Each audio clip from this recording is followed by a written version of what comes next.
We want to hear the youth perspective. Um, so let's think about that and doing a youth a comprehensive gathering to discuss the climate. Because it's their future. It's their they're going to be the leaders someday, and we need to give this information to them, hand it off to them.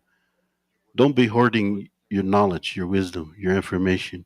Give it to somebody in our Oceti Sakowin so that they can be prepared. But we can do some preparations and planning. Let's leave a trail for the youth, for the Wakaja, the unborn, and those that are here, those that are crawling around at back home. So I'm gonna give the microphone back over to James, and Hanshi, you can take it from here. Pilama Pilo, that's kind of like your opening remarks. Well, good morning as well. Thank you, Phil. And this is the final day for this conference, and I'm glad to see everybody here hanging in there with us. Hopefully, we'll finish strong, and when you leave, you'll have something to take back to your community and to your families. As Phil mentioned, the importance of this work. And again, as I would just also say that we're all grateful for again our spiritual leaders. When we were putting together this agenda, and that was a priority to hear from our spiritual leaders first, and to help us guide us in the direction we should go with this work that we're talking about these last 3 days. And so we're grateful that our spiritual leaders are here with us to help us with the prayers and the things that do to encourage us. I think one thing that we always have to be mindful is that you heard a lot of hard things these last 2 days. Hard things. What I mean by that is there's warnings.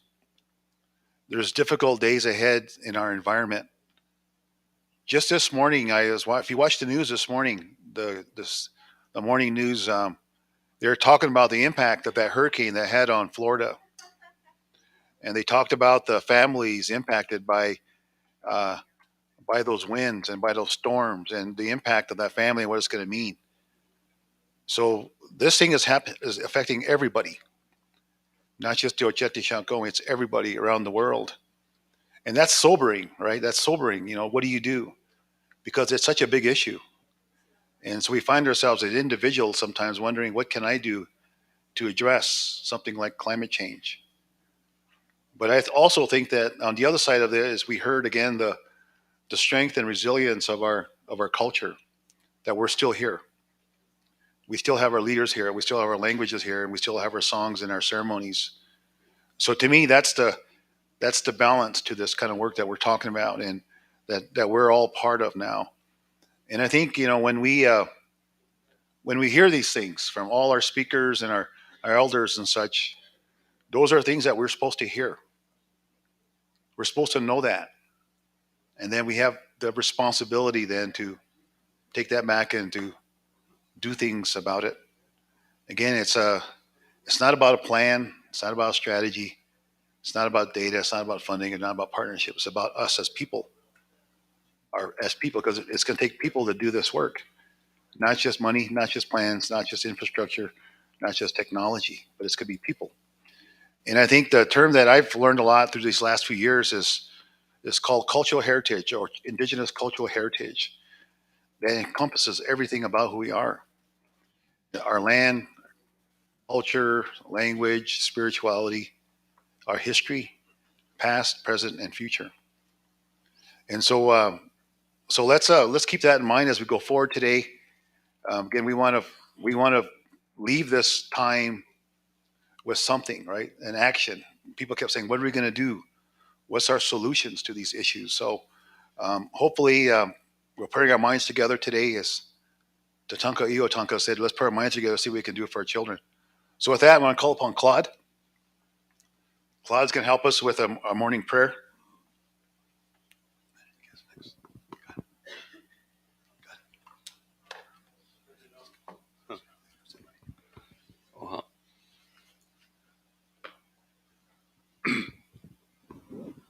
Good morning, my relatives who come from the four directions.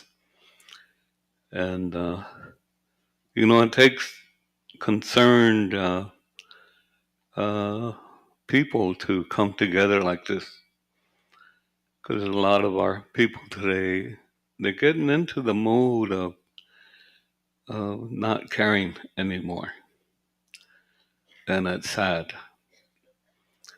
We come to the point now that we worry about our young people. We worry about our relatives. The animal nation. Because we're from the animal nation. The Hunupa. Saya wochekewa. Huwank den ka. El titaka kalana hipi ka. El oikpia ke nabe. O chispia below. Dona hena tra ya hi. Hena wopila. I want to thank those who come a long ways to be part of this. I want to thank all my relatives that help Phil putting this together. I really impressed myself. I was in the hospital last Monday. I got out from pneumonia. I almost took that ticket to the other world, but I feel happy today. Trying to regain my legs. Kind of feel a little wobbly, but I thank my nephew who's helping me here. Jaya Hoga and Titake Tunkashla Ake Hochokantuma Hina Jimin Khan Hotona Hena Gakija Ognash Tiata Yankapi Natona Okuji Tipi Natona Hena Maza Tipi Nahena Oyate Unkisha Wakanjon Kisha Dona Hena Nachti Hinajipini Hatte Topa Hitwampo Onkapo Ina Maka Hitwan Onkapo Ya Nikaki Yunka Ya Titake Leche Ohina Jimna Wokia Leche Taku Titaka Kana Ake Yorkpia Tagata Kana Bleacha Picta Otun Kashala Wambliglashka Kola Hitwan Leche Ya Chanupa Wakama Oyaka Minka Hena Wopila Atona Hena Chanupa Yahamani Pihena Wash Agampo Leche Oyate Kilana Ake Yorkpia Tagata Kata Ya Okomani Tatona Hena Ake Yorkpia Ake Blihicha Pixta Chon Kapo Takashala Home Takavasa Opilala.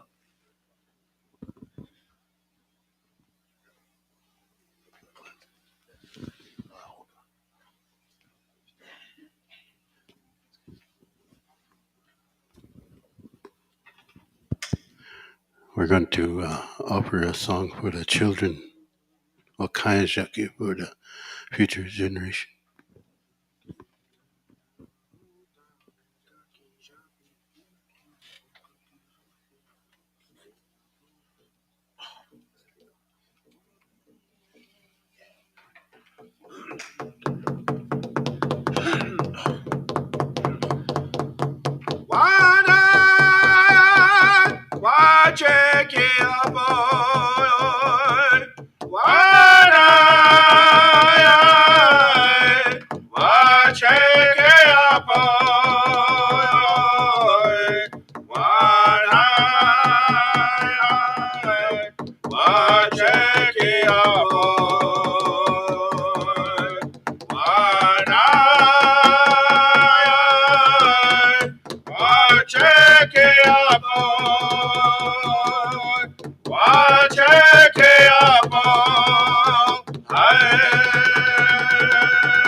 Aho, echitulo, wopila.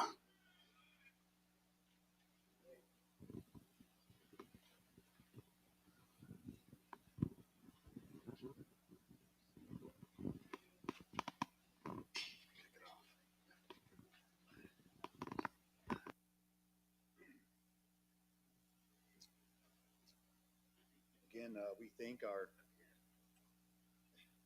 our cultural leaders.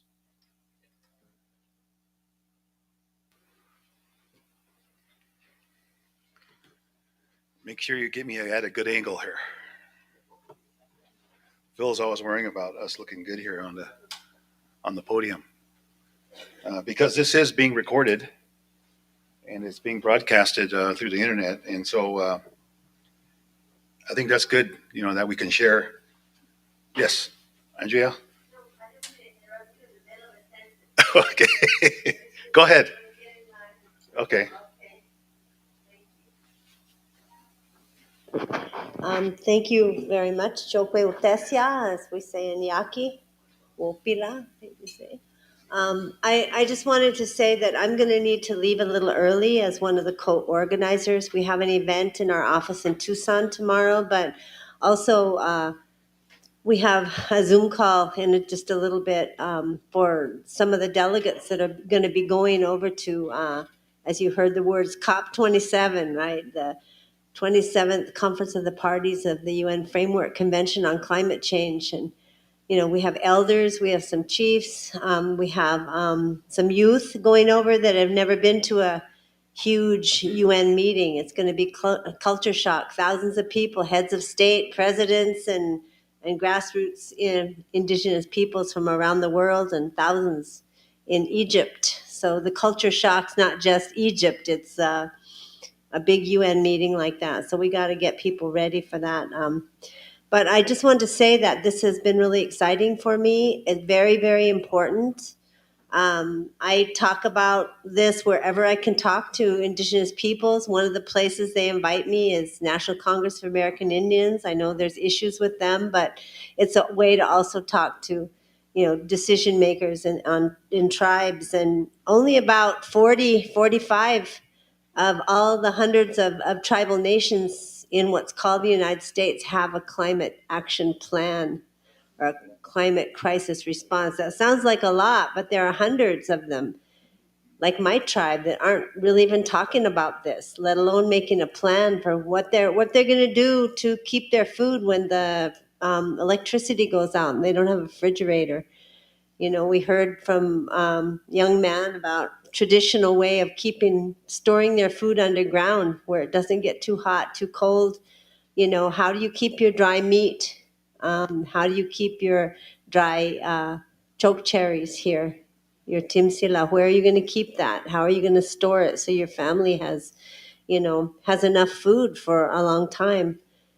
Start thinking about those things. You know, you have your star knowledge here, your indigenous Lakota science that needs to be part of that.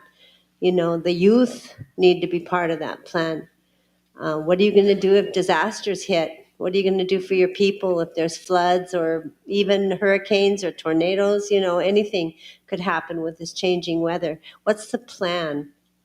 And you're going to have to keep adjusting the plan. But I admire Phil and Sichango Treaty Council Rosebud for coming up at least with a draft plan that's been in the making, you know, that takes your food, your water, you know, your protection of your people, and as we heard, keeping the language and ceremonies going, that's part of it too. So I'm really looking forward to seeing what you come up with and your plan. And maybe I can take it to my tribe, you know, and say, hey, look what Oceti Sakowin did.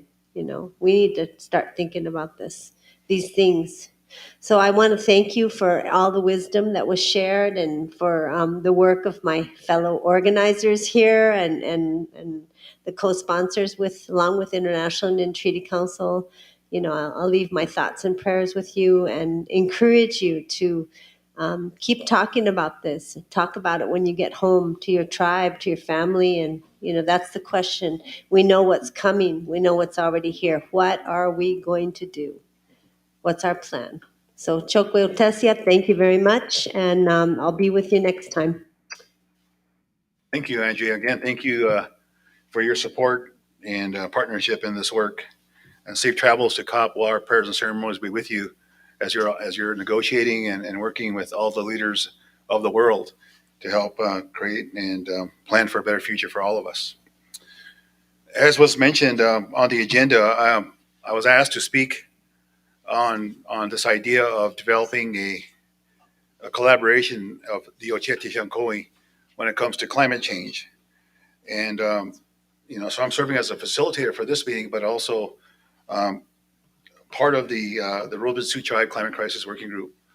So I was part of that work and invited to be part of that work by President Bordeaux when he wrote that letter and that memo, and a resolution was passed to establish a formal entity within the tribal government to begin to talk about climate change, but also to begin to put together proposals, grant proposals and such, to begin to bring people together to talk about climate change and to work on a plan. But also within that work, I have affiliation with the University of Colorado Boulder. So I'm going to speak on some of the things that we're doing there that has a tribal focus. And I want you to know about that, to hear about that today, and also to invite you to be part of this work that we're going forward. And then also talk a little bit about some things I'm doing with other efforts that I think are relevant to our discussion today about building a collaboration. You know, what's that look like? Some of the thoughts that I have and I wanted to share with you. And I'll be real interested in your feedback and what you think about these ideas. So I'm speaking. So I have a number of hats, if you will, university side, tribal side, my own side, and I also serve as a consultant. So I do a lot of training for organizations that want to work with Indigenous people. So I welcome that work because there's a lot of people that don't know who we are yet in 2022. You'd be amazed of how much ignorance is still out there about our people, about our culture, even today. So all of us are on that pathway to help improve that. But again, it's a lot of work. And so I get to do that kind of work. And it's helpful to me because it helps me better understand what we're working with. And if we can help prepare ourselves to work together, I think that's always good.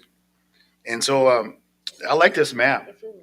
It's not a fancy Dr. Joseph Robertson map like yesterday, but it's a map that I like because it reminds us again about our connections again as the Oceti shall going.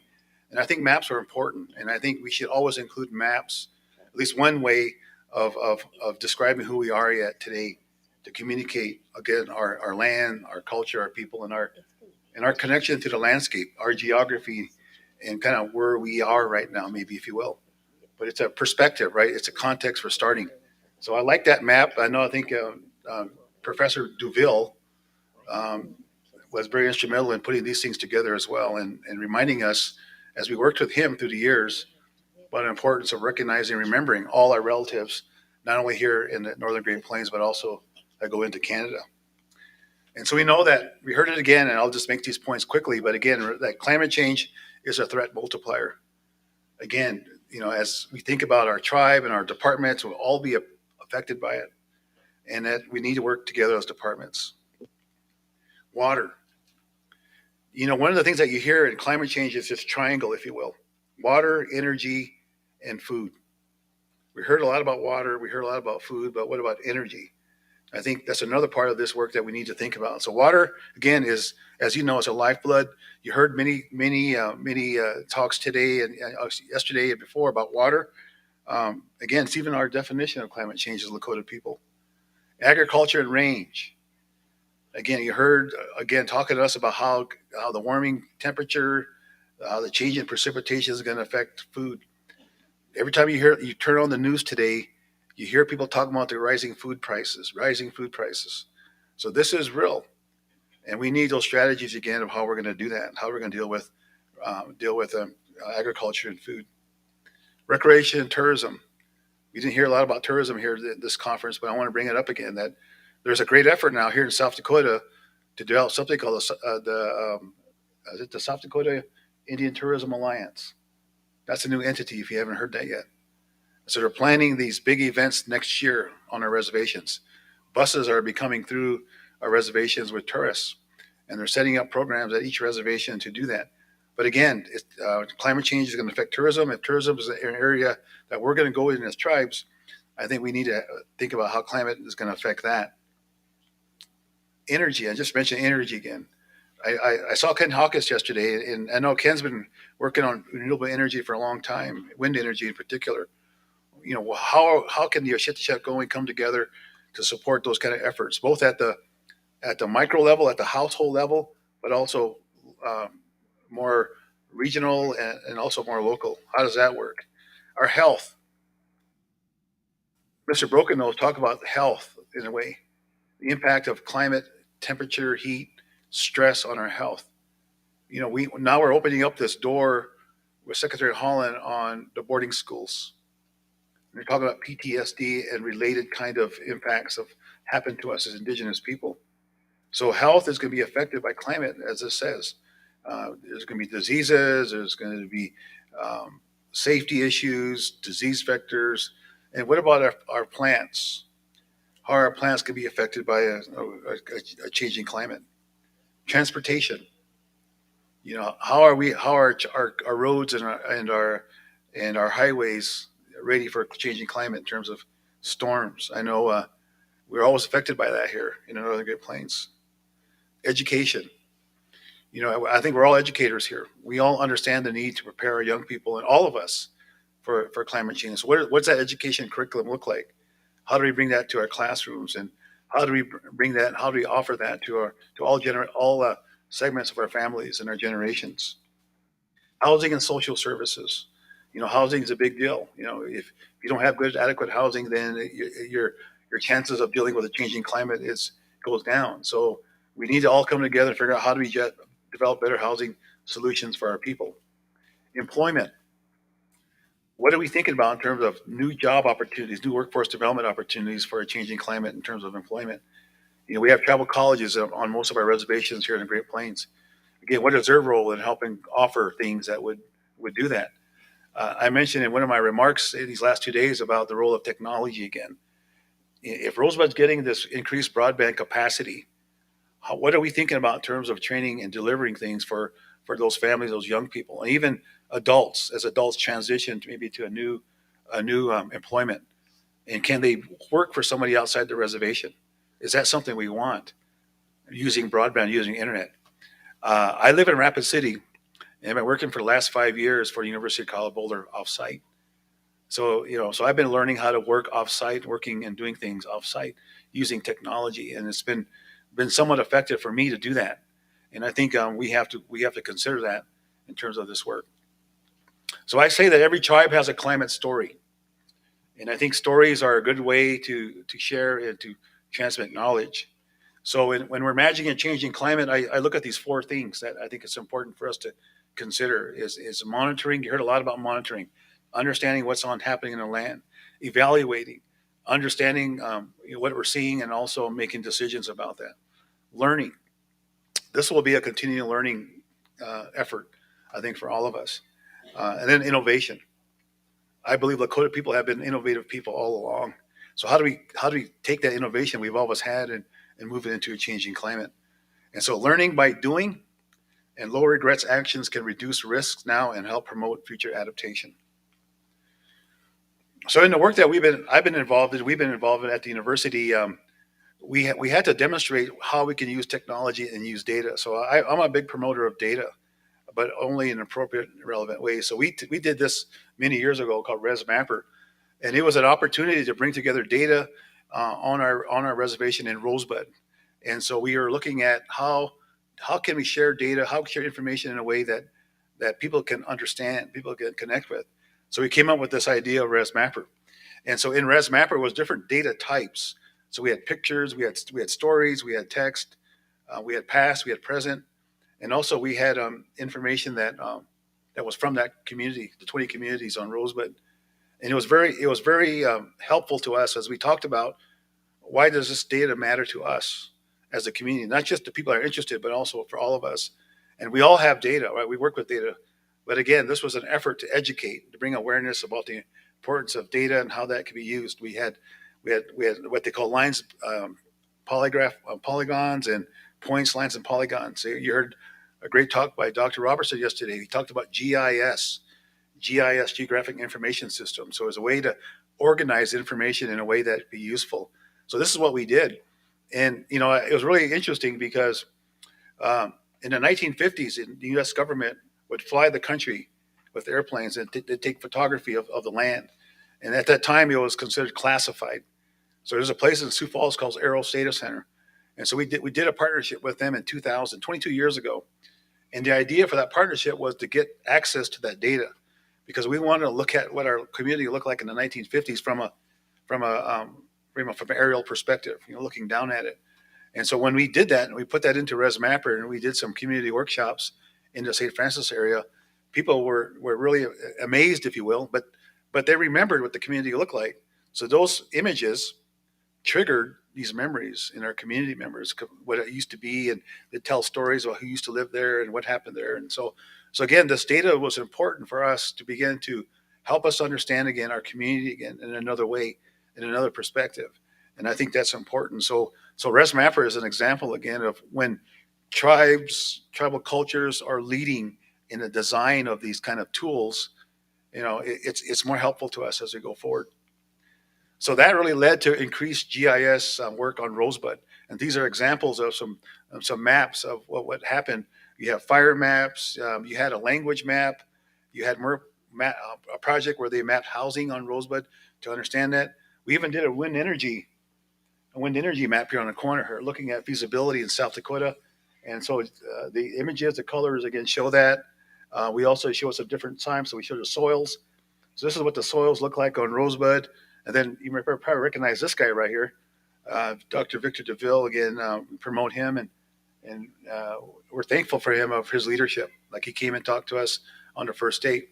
But again, he's a leader in Lakota astronomy, and those kind of things are important to us today, of how we work with him and others to bring these things together. Again, I'm going to profile him a little bit more.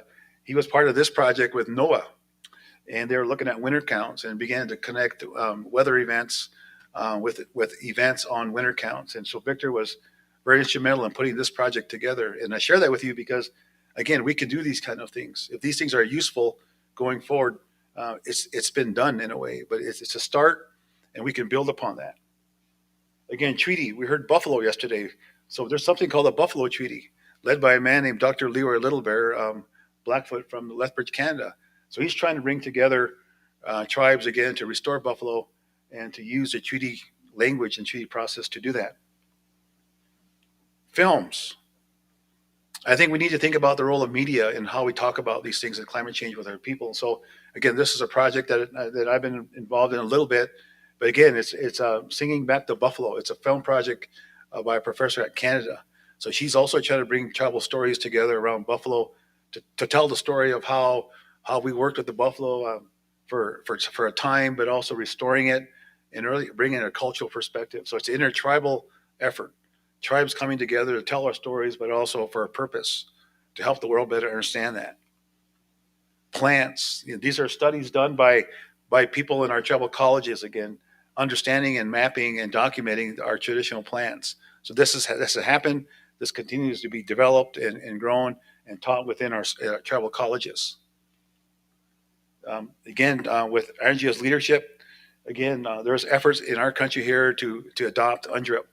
So there's work here through NARF to develop these toolkits. So I wonder if we need to think about like toolkits for Oceti in terms of these sort of things.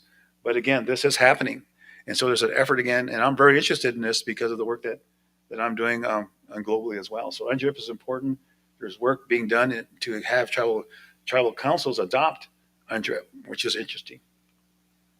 So we have administration now that is pushing more tribal engagement. And so there was a summit here, and they talked all about these issues here.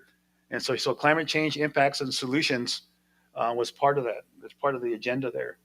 And I think that's part of as I understand it, where this government is thinking.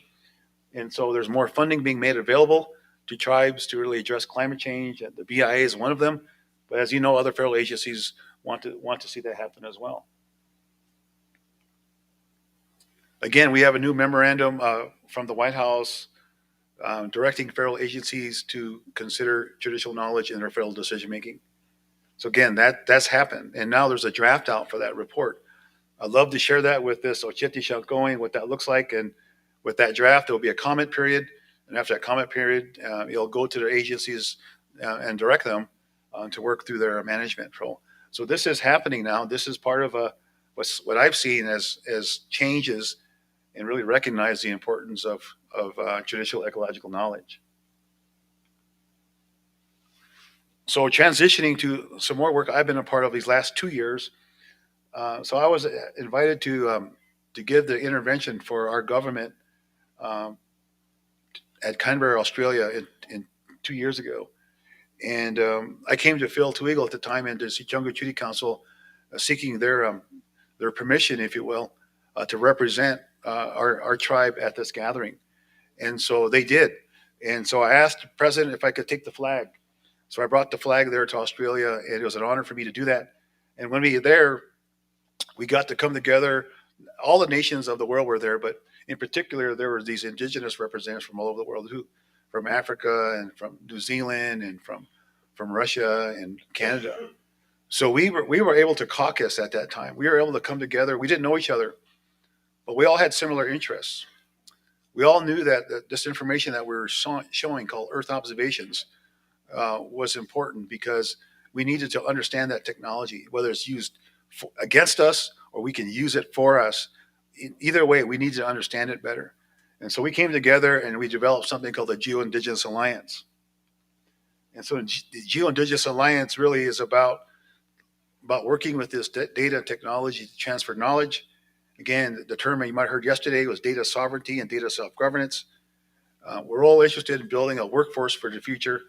And again, it's all about strengthening and sustaining our indigenous cultural heritage. And so we have been working these last 2 years to do things. And so we did a summit all online during the pandemic era. So this is online now. And so you'll see examples or applications of this technology, this data by other indigenous people. So that's online. You can look at that. Just Google a Geo-Indigenous Alliance Summit and you'll see that. Our focus area, again, is women and youth empowerment, climate action, food security, disaster risk resilience, and indigenous data sovereignty. So we have protocols. We've developed protocols based on indigenous values.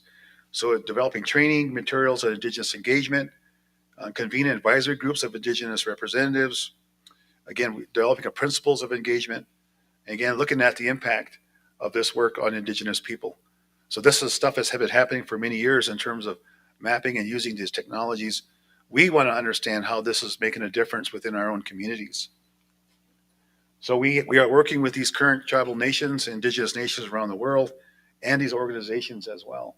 And so you see Rosebud Sioux Tribe as part of that, as I represent them on this Indigenous Alliance. But it's important because in some ways that we're learning from one another. We recognize our differences and we honor that. And though we may different in terms of our languages and things like that, there's similarities that keep us together.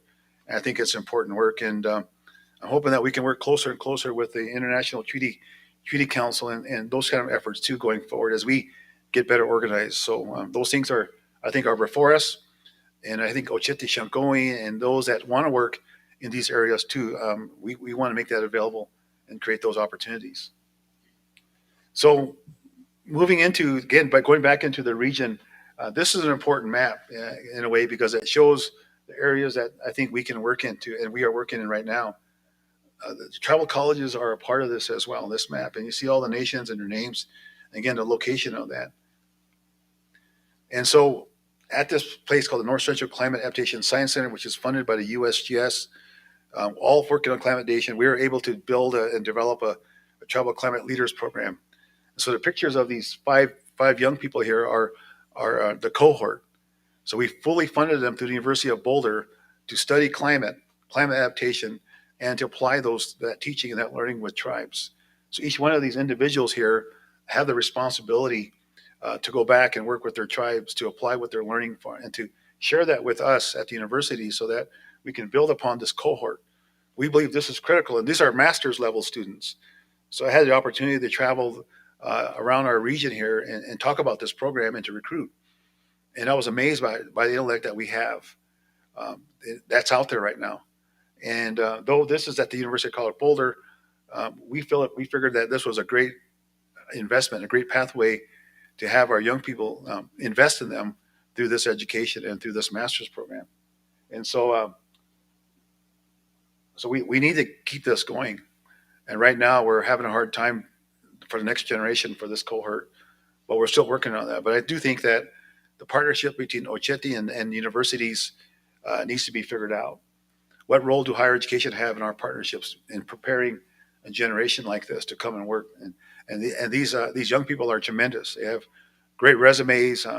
They get great ideas, and they're doing well in this program. And so it's believed that I think they'll finish here in the next year. The COVID kind of put them back a couple of years in terms of their training and education, but they'll be coming out here soon, and hopefully we'll bring them back next year. Maybe we can do a session with them here at our conference and talk about their work. So there's organizations around the country who work in science and want to work more effectively with Indigenous people. So this is a group of Indigenous scholars that I got to work with this year. We had a meeting in Montreal, Canada, and this was a workshop. And so these were scholars from tribal colleges, from mainstream universities, and we were there to talk about the importance of traditional knowledge and how that works within mainstream ecological education. And that's a picture of me holding a squash. I was gifted a squash by a Haudenosaunee elder, and I got to work with the two elders there in that area, the homelands there in Montreal, and he gifted me that squash, and it came from, I forget how many thousands of years he said that seeds came from for that squash. And he gave it as a reminder about the work that we have to do in terms of using food, using this squash as a teaching example for me and for others there. And so organizations like this may have an important role for the Oceti going forward in terms of building and bringing Indigenous scholars to help us on research and things like that. Again, recently, Secretary Holland came out with this statement in this article on October 10th. And she said that satellites will help us fight climate change. I've never seen an Interior Secretary in particular looking at tribal nations to incorporate satellite imagery, satellite data, Earth observation data in terms of dealing with climate change. So I want to tell you that today that our Secretary is promoting this idea. And are talking about the idea of encouraging her and other leaders at that level to plan and implement a tribal Earth observation summit to bring together the nations of our country here in a national way, a national platform to talk about this idea of how do we build a capacity for tribes to use satellite information again for climate change. And so that's in the works. And I'd love to see a resolution of support from the Oceti to the secretary recommending a summit in the very near future so that we can come together and better understand the role of the government in this, the role of tribal nations, and how do we prepare again to use this information. So when I talk about that, I always remind ourselves again, our audiences about we've always been Earth observation scientists, if you will. And our people have always adopted these things in our way, but it was in our way. Uh, we're very adaptable people. And I use this image a lot when I think about the work, when I go into a meeting with NASA or anybody else. It takes me back to our ancestors, again, the connection about how astute we were. These guys were looking for the next campsite. So they had the responsibility of gathering information to bring back to leaders. And they had tools with them that were new to them, but they still used them and they made them a relative. So that's a powerful reminder to all of us, again, that we've always had that Earth observation capability. We're just adding some new tools to that. So when I talk about Earth observations, again, it's satellite information. It's looking above the Earth. Again, Earth observation as a definition is gathering of information about planet Earth's physical, chemical, biological systems via remote sensing technologies, usually involving satellites carrying imaging devices. So last week I was in Washington, D.C. For 3 days. And I was invited by the Center Jet Propulsion Lab out of California to come in and give a presentation on Indigenous engagement. In particular, I was thinking about this meeting, thinking, how am I going to, what I'm going to learn there, what am I going to bring back here? Being a representative of my tribe and my organization, I wanted to make sure that what I spoke was the truth. What I spoke was important for them to hear and to remind them again about the nation-to-nation relationship and about who we are as Indigenous people. There was about 60 scientists in this room from this group here designing the next mission. And so they're talking about really having Indigenous input, engagement, and partnership in the next mission. When this next mission goes up, and they're scheduling it for 2028, 2029, it's going to measure a lot of these things that we heard yesterday that are important to tribes, like water, like food, and energy, and those kind of things that are important to us. And so Oceti Shankowi, I asked Phil, I said, could we send up our own satellite? And what did you say? Yes. But there's ideas like that, right? I was invited to a meeting next month in Lawton, Oklahoma. Did you know that there's a group of tribal scientists that are talking about launching their own satellites, having their own constellation of satellites going up? That's what they're going to talk about next month in Lawton, Oklahoma, and I'll share that with the group if you're interested in going. So there are people like that going around and planning and thinking about these things, and I think that's really, we're living in interesting times. But I wanted to let you know that this group here, going forward, has a real interest in supporting tribes to use this information, and why not someone like Oceti Shankowi. So we're also thinking about how we work from a regional perspective in terms of building data skills and data development among tribes. So Robin O'Malley's here. You'll hear him later, and Phil as well. We've been part of a team, if you will, of thinking about how do we think about regionally supporting tribes as they think about using data and how they build their capacity within data for planning and economic development and tribal sustainability. We think as a region, we can draw upon the expertise in that region from our tribes, helping increase our capacity. As tribe governments want to do more with less, how do we address that less part in terms of our own people for planning and, again, for better jobs? And so how do we identify that regional expertise? And that's where I think the Oceti can come in and help us identify people within your government, within your community, who has not only an interest, but has a background and skills. Because we do talk about this brain drain idea, right? We train somebody up in all these great skills, and then they find a better job. And so we have to compete with that, if we will. So what other models can we have where we can keep that expertise a little bit longer? on our tribal governments to help us address those problems and to build those pathways for training for our young people. So that's something we've been talking about. We've been planning about, and so we want to make that known to you today that there is efforts like this going. We're thinking about that and trying to figure out how we go forward. One of the new projects that I'm involved in is called EASL, Environmental Science Data Innovation and Inclusion Lab. This is at the University of Colorado Boulder. And my work there is going to serve as travel engagement coordinator. And so again, I'm here again with a representative from this group to talk to you about the importance of supporting and getting involved in data education. And how do we identify those students within our communities who can come to Boulder, who can work with us, or even develop better ways that we can do training, either online or asynchronous, or on demand. But this is a national center, and I want to carve out a region out of that national center for the Oceti Sakowin. Make sure that that we're participating in the planning for this, which we will. We'll have a summit coming up in May of next year, where we're going to come together at this in Boulder with scientists, with community, with tribal nations to identify future projects. We're going to have a cohort, so we'll be recruiting again for students to come and be a part of this, either for summer jobs, summer work, and also for scholarships for education. So this is a 5-year project. It's funded at the $22 million level, and it's for 5 years through NSF. We heard concerns about drought yesterday and the day before. So I want to emphasize the importance of this program called NOAA NIDIS, National Integrated Drought Information System. And so I've been involved with this program for many years, and I think it's a good program. And I think Oceti Sakowin is to think about how we want to work with a group like NIDIS. But again, it's all about preparing the nation for drought. And so within the NIDIS program, it's a government program out of NOAA.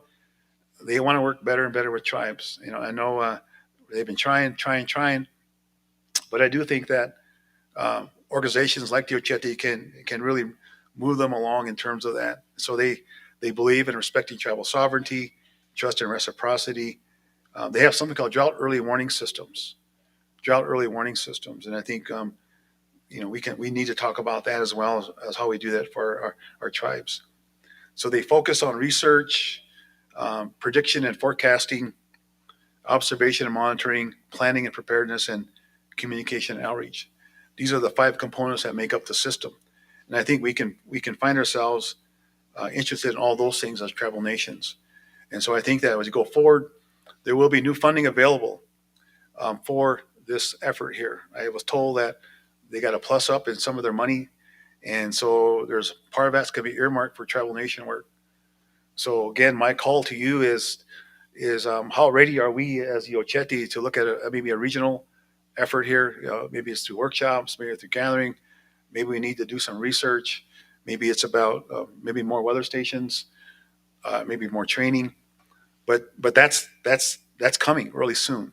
And so the more that we can prepare ourselves for these opportunities, how we bring people together to write those grants, who's going to be the fiscal agent for things like that, I think it's important. And so what can we do for that? So there's a strategy. Again, it's important that this group understands our needs and our information needs. And again, there's been consultations with this work. So they've been moving around the tribes for these past few years, talking with resource managers. Working at that resource manager level is critical. So they've been talking to them about what do we need and how to go forward. So that's coming, and that's real. In this work, I get the opportunity to travel and to be part of meetings, and I want to share these 3 ones with you. The importance of these gatherings, again, this has happened in the past. There's been efforts built upon these things. And again, I was honored to be part of the Natural Law Conference, and I know Mr. Tim Mintz is with us today, and he invited me up, and I had a great time to be with them to listen to how they think about these issues with the environment and how the Lakota think about these, and in particular their people. And it was great to really understand that and to get to work with that the best I can. Oceti Sakowin, we've been planning, and that's been great. I've been part of those meetings as well, talking about where we go from here. Then the Wind River Climate Summit, that was a youth-led effort. I know Phil talked about a future effort with youth. They did that in Wind River, and again, being a part of that was important for me. Again, just to be there and to listen to them and to take their messages that they wanted to share with me out to the world. So I really like this graphic here, and this was shared with me from the Oceti Shankoing planning team again. Again, it's another way to organize where we could go. And so my question for us and me as well is, are these tools useful to us to help us organize our thoughts? Because we're talking about something big like climate change, but also kind of big and complicated like the Oceti Shankoing. Are these things useful to us, and other tools useful to us for planning and how we do that planning to go forward with climate? So that's a logic model. And I'm really grateful that this has been done, because I've been sharing this with wherever I go, because I remind people that as Native people, we're planners. We've been planning, since time immemorial. And this is just one example of how we're doing it. So I encourage you to continue to think about these kind of things, because they're important things. They try to cover, the whole nation, if you will, and all our needs. I also want to share this concept with you as well. There was discussion these last 2 days about the differences between traditional knowledge or Lakota knowledge and Western science. And so I've been in collaboration with some folks in British Columbia as they deal with the truth and reconciliation work there for many years now. And so they have this, the government and those non-native entities have this need to collaborate with Indigenous people for resource management, for education and such, and economic development. And they wrestle with this idea of how do you bring these things together. If you do, the term they used at one time was integration. Can you bring them together? And finally, one of the Indigenous scholars says, we don't need to do that. We need to honor and respect what they are individually and keep the integrity of what they are. So they came up with this thing called ethical space. So it's creating a place for knowledge systems to interact with mutual respect, kindness, generosity, and other basic values and principles. All knowledge systems are equal. No single system has more weight or legitimacy than the other. And finally, the last point was, one system does not need the other to corroborate it to achieve eternal validity. To me, this is interesting, because this is a potential pathway for us as we have work with science, and those that work with science and organizations like the government when it comes to making decisions about our land in the future.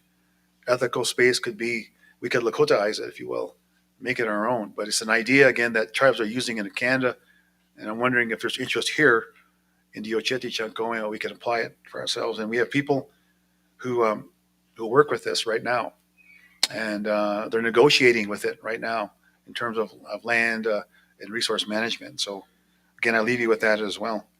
It's interesting because when we talk about ethical space, we look at these two systems, these two worldviews, and how we come to the end of it. One's science management and one's living. The difference between indigenous and non-indigenous systems. And ethical space sits in that middle. But I thought this is another way to represent maybe the diversity of thinking between indigenous people and non-indigenous people, and how we look at the creator, earth, story, protocol, management principles, and living. Whereas a non-native is God, queen, constitution, legislation, policy, and science management. So again, that's just another representation of what we're talking about when we're trying to organize our thoughts, think about what this is, then how do we go forward? So as I wrap up, I want to leave with at least some concepts here in terms of what a regional collaboration could look like. I think we do need a vision again. We've had visions, but do we need another shared vision among the Oceti Shankoing tribes? What does that look like? How do we do that? Partnerships. This conference did not come together without partnerships. One tribe can't do it alone. That's been our strength as the Oceti, is that we all work together. And I like to use this word platform and collaborative action. Like what can we do today that's going to allow us to share information, to work together, to keep each other informed, but also to encourage each other. Whenever I hear something good that's happening in Indian country, I'm really happy, because mainstream media don't do that for us, right? I live in Rapid City, and every story you hear on the news is bad about our people, what's happening. That's real. That stuff happens. But also to balance it, what else is happening. And I do think that we need We need to look at our radio stations. We need to look at developing podcasts. We need to look at using these communication tools that are available to us today to tell our story and to share that with each other, to encourage each other. And so that all generations are hearing sort of the same thing from the Oceti Sakowin and how we're tackling and working with climate change. Goals and metrics. A lot of us, we do a lot of things, but how effective are we doing? Is it making a difference? Every time I talk about these ideas, somebody else comes back to saying, James, is that going to solve a problem? Or you're just doing that just to write a paper or get some kind of an accolade? But we need goals and we need metrics. How do we measure our success if we build this stuff with Oceti going? And again, it's all about decision making. What are things that we need to make good decisions, and how do we do that going forward? Leadership and communication. I'm always impressed with our people. Wherever I go, there seems like there was always a Lakota there that's been there before me, making a difference in whatever it is. So we have leadership. It's part of our culture. But how do we communicate that? How do we build that leadership up to increase the visibility of this work? We all will go back home after this meeting and we'll talk about it. We'll remember what we remember. But what's discouraging, they say, is science and research said we'll only remember 7% of what we heard. How does that make you feel if you only remember 7% of what we heard? So, so we have to do better at that, right? And so I think we need leadership within the Oceti to be climate ambassadors, to keep it in front of people. Because there's so much going on in our communities. I know that. Many real issues, and I know that. But where does our role play as leaders and to communicate these issues going forward? Finally, I think that, we're starting where we're starting. Expansion, scale, and sustainability is important. I think, how do we build that capacity again to expand and sustain and scale? We're starting at some place like Rosebud, for instance. There's a plan there. And I heard the issue and need for a plan for all tribes. Do we need a plan per tribe, or do we maybe have something broader at a regional scale? And I would say we need both. We need both, and we need to also understand beyond just a region what's happening and how that impacts us. That's all important. You think about the fires. When those fires happen in California and Montana, Northwest, that smoke doesn't go someplace else. Sometimes it comes this way. And we know we have people, our elders and our vulnerability populations have health issues, and that affects them, that smoke. So we need to think about those things, and important. I think that's important. So as I wrap up, I love this quote by Vine Deloria. I'm going to read it for you, even though I know you can read it. Who will find peace with the lands? The future of humankind lies waiting for those who will come to understand their lives and take up their responsibilities to all living things. Who will listen to the trees, the animals, and birds, the voices of the places of the lands? As the forgotten peoples of the respective continents rise and begin to reclaim their ancient heritage, they will discover the meaning of the lands of their ancestors. That is when the invaders of the North American continent will finally discover that for this land, God is red. And also, I also bring Alexi Albert Whitehead into my work as well. And I worked with him many years at Central Gillespie University, and he gave me this quote to share. Even though he knew he was going to leave, he said, James, share this with the people wherever you go. He said, if we are going to save the earth, we need to communicate with creation. I advise you to go back to creation. Talk to them. The only way we can save our grandmother, the earth, is to get reattached. I admonish young people not to wait. It's good to communicate with your relatives. So with that, I want to thank you. Wopila Tonka Ichichi Apolo, Midaki Oyasi.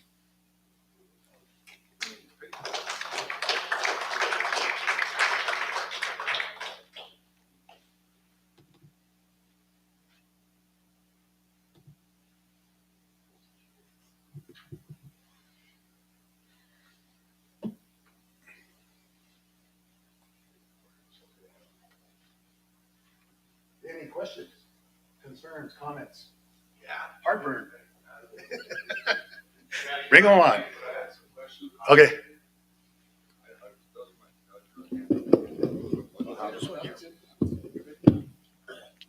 So, Chante Washte, Chuzapelo, Mi Champi, Hochoka Washte. I'm the Regional Equity Director at Thunder Valley CDC. One of the reasons we kind of found out late about this, and so we wanted to come up here and be a part of it. And so, great opportunity to get to meet everybody and see how things roll. It's a really good opportunity here. And one of the things that we were talking about at Thunder Valley with this, and I guess I had a few questions and comments, but we talking about a strategic climate plan. And I heard you mention a few times either just tribally, the old divide and conquer theory, where you're looking at, well, the Sichongu, the Oglala, all separate, or Oceti Sakowin, which this is what it's actually named. And so we threw some ideas around and we had a chance to check out if anybody else, the Paris Climate Agreement.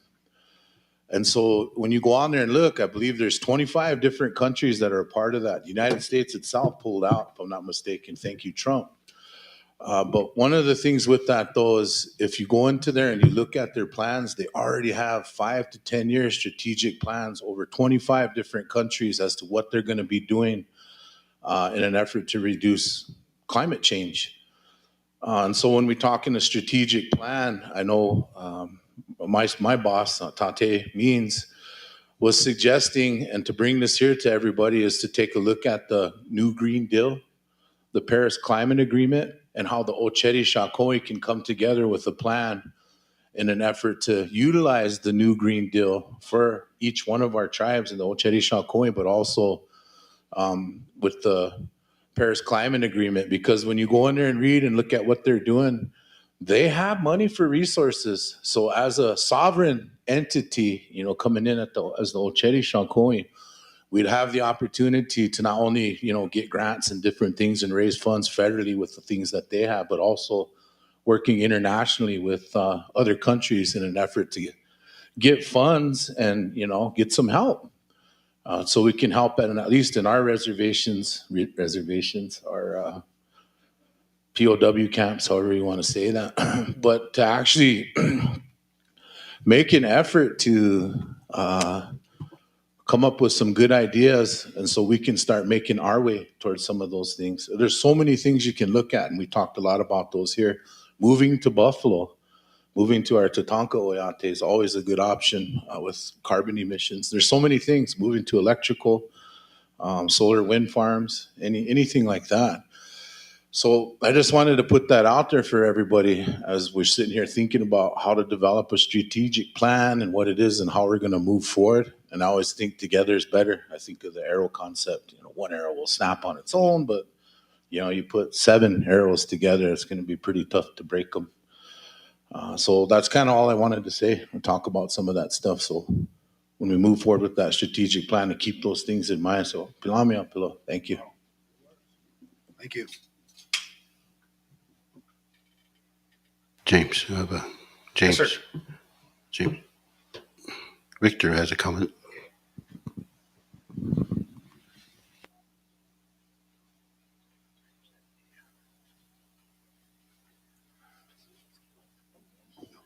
Yeah, I'm about ready to head on home. And I believe the conference we held here is really successful. James went through just about everything that I could think of in trying to bring the Oyate together to make the planning. As I was sitting there listening, I began to recall some stories I heard a long time ago about how our people were living in the East Coast area, and climate change came. I think the bison, forest bison, became extinct in the East around 16 to 1700, somewhere around there. And the surviving groups of buffalo were in the plains area. So at that time, there was a beginning of movement back to the plains. At that time, when our people lived in East Coast, say around North Carolina and Ohio, that area, the society was dominated by the matrifocal society, in which the women took the lead, that the lineage was traced on women's side. The old grandmothers, Unchi, are the ones who were the leaders of each clan. and through them, the leadership passed. When they lived in the East area, there's actually nothing that the men could do economically because it was a horticultural, agricultural society in which the women dominated. So, but that began to dry up. Right now, when I was looking at that time frame, I went back and was looking at climate change throughout the history. And one of the things that were coming to there was the beginning of the end of like some of the cycles of the trees would begin to become extinct. They began to migrate or go to wetter climates. Today, the birch bark is now moving out from the East Coast, and it'll probably die out due to that climate change. But at that time, there was this idea of the change that was taking place. So the women began to launch meetings with the various groups saying, we're about ready to move now. But we must give up our lifestyle. We must now focus on male or patriarchal societies in which the males will dominate.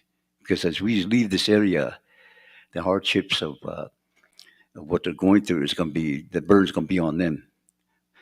So they planned that society, and I think that's kind of universal among all the tribes, how they planned it. The women sat down and said, we must give up our matrifocal society and pose it to the mankind, to the men, so they can begin that. So after they began to plan, then they moved.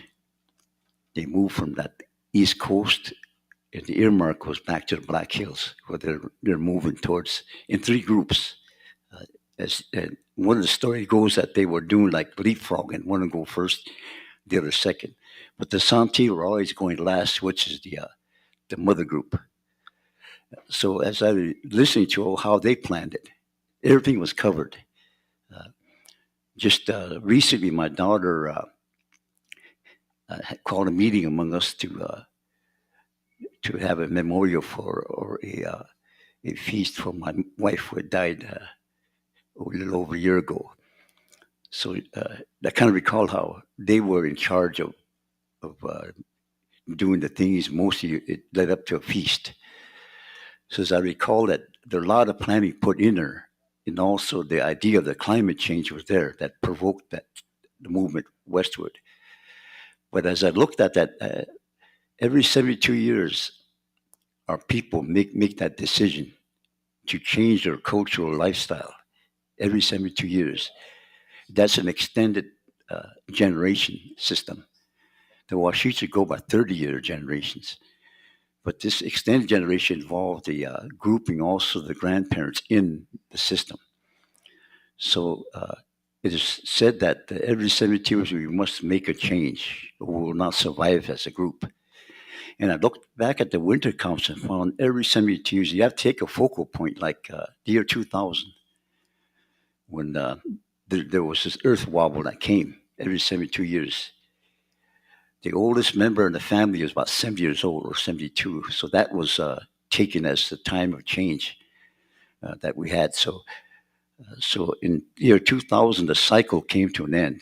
The calendars of all the tribes that were going by was now coming to an end. The earth had made a circle all the way around half a billion years around the Milky Way and then set for that change. So but as I looked at the winter counts, every 72 years from us, I took the year 2000 and went back to 72 and found in the winter counts, there were changes of lifestyle that people had to move. And that reason was a climate change. As they moved from one location to the other, it was planned in that way. So as I was sitting there kind of going back to the memory, and what James was looking at is a climate change, how our people change, had meetings and the plan of that change. Everything was covered. So that our movement from East Coast took 100 years for them to arrive at the Minnesota, and then from there to the Black Hills. But in all that was the planning, how the women had to give up their lifestyle, and how men began to dominate because life was harsher, and they had to depend on them to work off the land and hunt the buffalo and all that. So the emphasis now placed taken off that, and as that period came to an end, then we began to look at going into reservation times. So now both the women and the men had to consider lifestyle in a bifocal system, in which males and females dominate their lifestyle. That's why if you look up their names, some of us had double names because both from each clan. We're not unilineal, in which we go back to use one name all the way down the line. We have to go look at other sites. So those are all really planning in that. And at that time, when they planned to move, they also looked at how things will come together when we migrate west, when we move westward. It was decided that each camp had to have a child every 4 years so that they won't get overpopulated. And if you look at every 4 years, I'm amazed that our family systems were usually a child of 5 years old would usually carry their brother or sister around, and they'll take care of them. It prepares them for life as they would go throughout life, and they will have children, and they will depend on that, the idea of the sharing that responsibility with the parents. So I was amazed that the siblings of the women usually took care of their siblings. So every 4 years, when you look at that and we calculate that, it's going to be 7 per family. So you have a child every 4 years, and when you reach 16, it's the fourth. Usually a family of 7 with 2 parents and the 5 children. So when they reach that time, it would be about 16 or 17. In our society, they mature faster than the Washichus. So you're of a marriageable age when you're about 15 or 16. So at one time, studies were done how to plan to get our people through that. Today, we graduate in high school at 17 or 18. We must set our system for them to graduate early in that. So because of maturity, our people come faster. Those are all the planning that was set in, that they fixed the number of 7 per family. Now, of course, it's not maintained that way. There's a child every 2 years sometimes. So all these were intense planning as I was looking at. It all depended on climate change, how we're able to sustain ourselves. Myself, it took a heavy toll of life lost in my family, in which I lost 2 son-in-laws, 2 grandsons, my wife, and then a lot of nieces and nephews. I kept them all in my household because they could not sustain their living system because their providers lost their lives.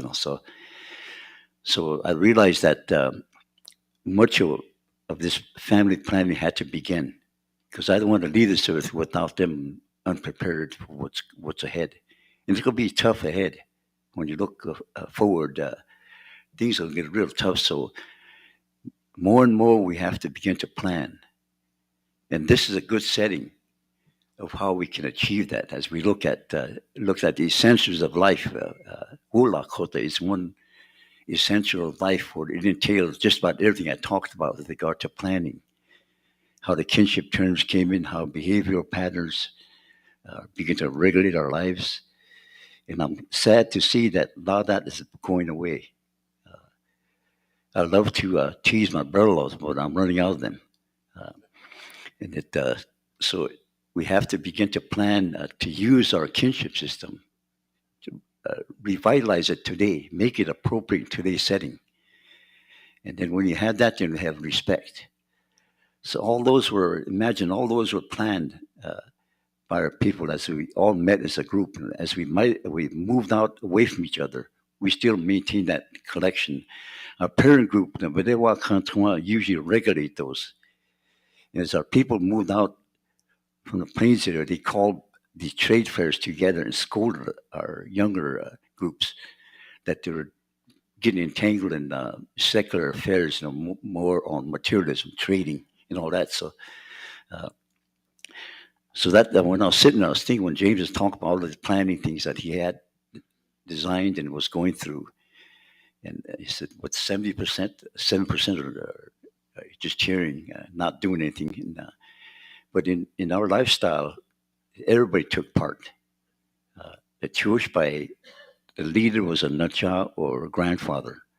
He knew all the needs of his family. Imagine that. I have roughly about maybe 15 grandchildren, and I'm only really working with only 10 of them.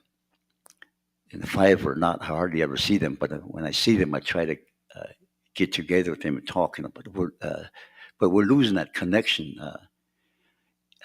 in the long run. So I was thinking, this is good that we have this planning, and call it the Oceti Sakowin is what we want to go back to. We are powerful when we're all united under that system. As we got into IRA governments, and we start splitting apart and start just like the stars are. The Big Bang came out, and the stars are close to it, and they start moving away.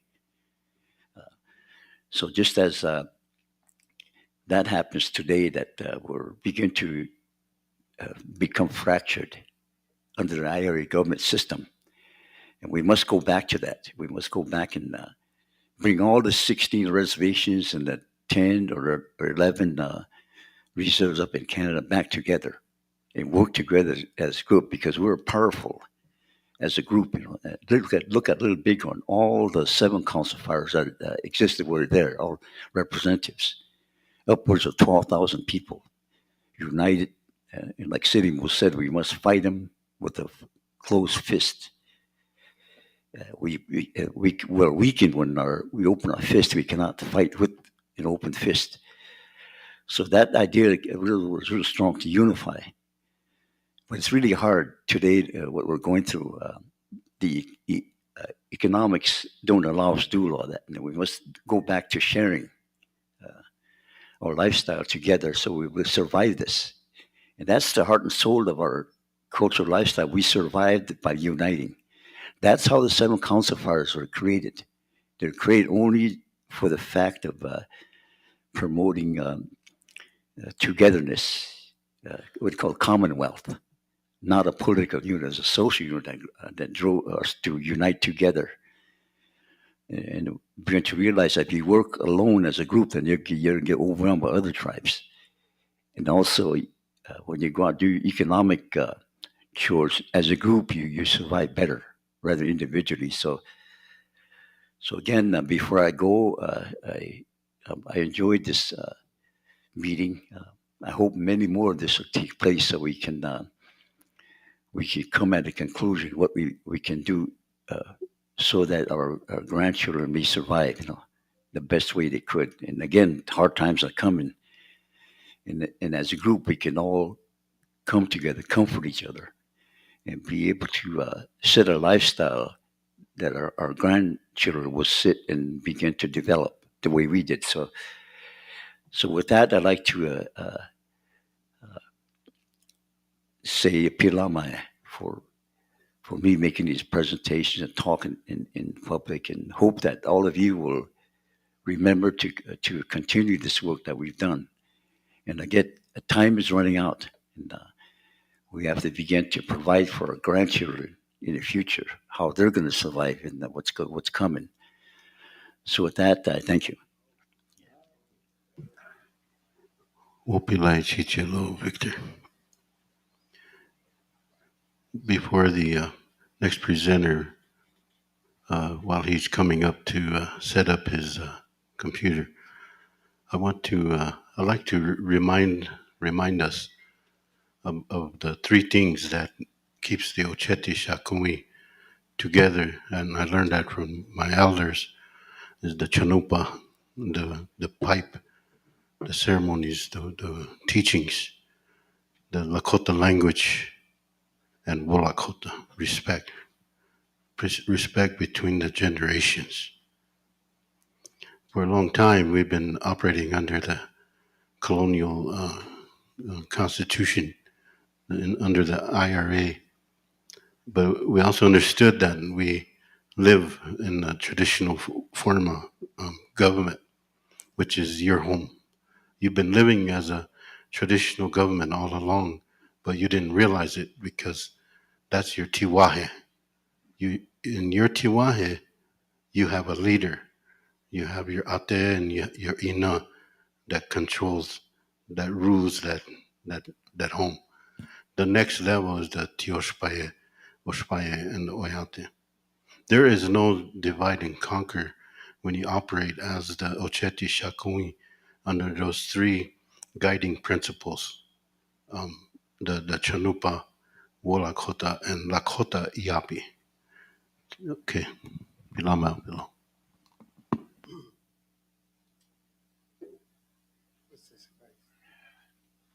Thank you, Phil. Our next, yes, question? All right, yes, sir. Name and affiliation, please. Microphone. Mihilo, Wachitanka, Ugalala Lakota, Artsimika, Mihilo. I am a fluent American Indian speaker. I can say Pine Ridge, IHS, VIA, Indian Review, Indian Planning.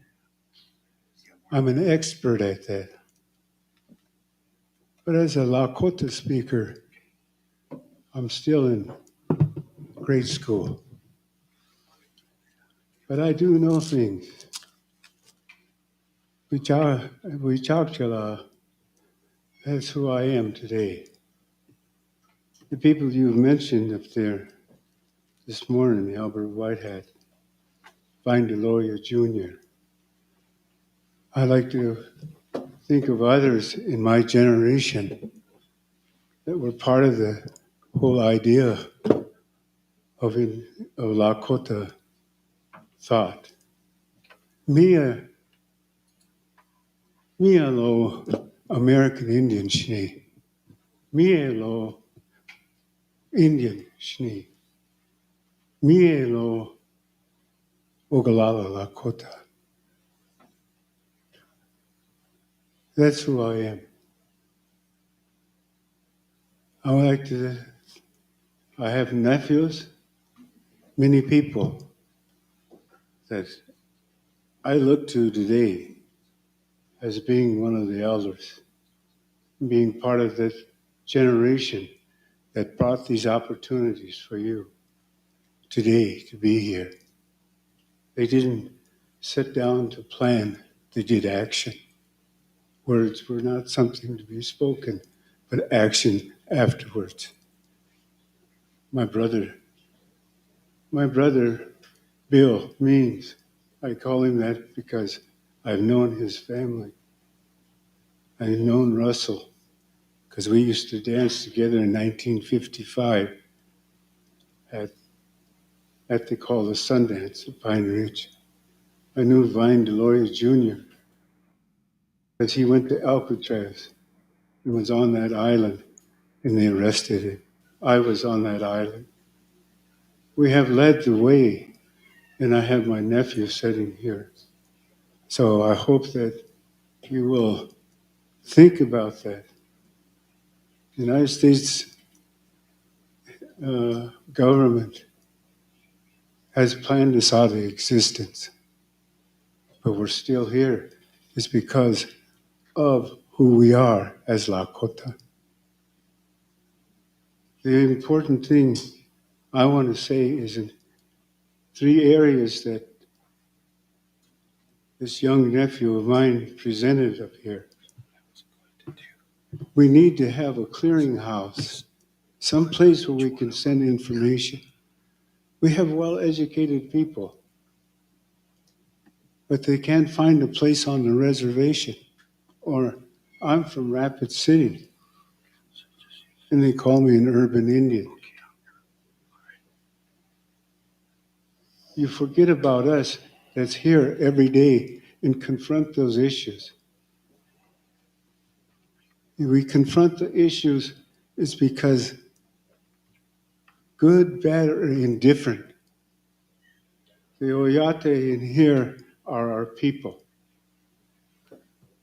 Nobody else takes care of them, but we take care of them here.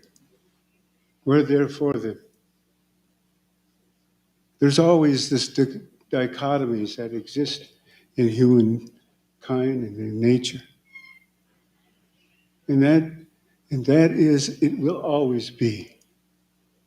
There's war, there's peace, there's love, there's hate. These are things that, these dichotomies, you have to find balance. And the only way we're going to find balance is first taking care of our own Lakota people, ourselves. Don't expect somebody else to come in and take care of you.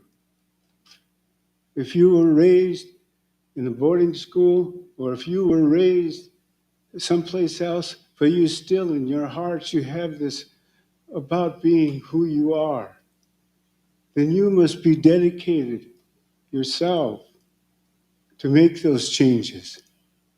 Nobody's going to come on a white horse like an Ajax man and touch you and it's going to change. Action is now. As Lakota men, we have a responsibility. And I challenge you today. I challenge you today to create in your schools the wisdom of my brother that just got up and spoke, my elderly brother, to put an elderly group in your schools. Don't wait for, can we speak Lakota language? Have them come in and sit there. I've done that in schools. I see the success of it because those children come in the front door and then they go out the back door. I used to ask them, hey, I know your grandparents and I know your parents. And I would say to them, these young children, and some of them are here today that are grandfathers now. I was a rough uncle. If they complained about their folks, I would take them to task. As Matiwa, you didn't go around and slap your kids, you let your uncle do that. That way you brought harmony to your family. And so I'd ask him, well, I'll talk to your folks. And he didn't say that. I said, I know your grandparents. I visited with them. I'll talk to them. They'd say, no, don't talk to them. Because they knew that that's where those values lie. Not 10, but only 4 Lakota values. Not to lie, not to cheat, not to steal, and not to disrespect. Those 4 values must start with you. And you must give it to others. And believe in them and trust them. We have no trust. But who took the trust? That's what I say.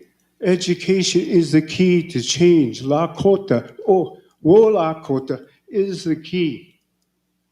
We have young people that are scientists. Do you ever think about Wola as wo Lakota in Lakota physics?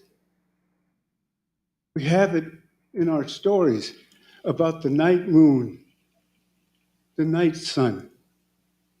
This morning early, I get up early. Wachikie and pray. I prayed for us. I prayed for all of you, everybody, as the birds were singing, as I could see other animals out there. In my relationship to see them, I thank them for this day, this opportunity that I could come here. I was apprehensive, but I know battle. I love that to get something. I know how to win. But we're in a war, a cultural war. But it is someone's going to come and lead you out of it. It starts here, now.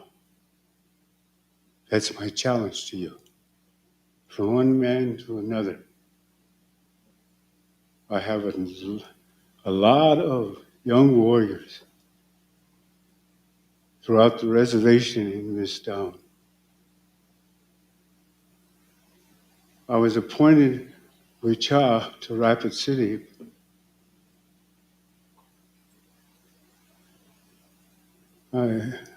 some years ago.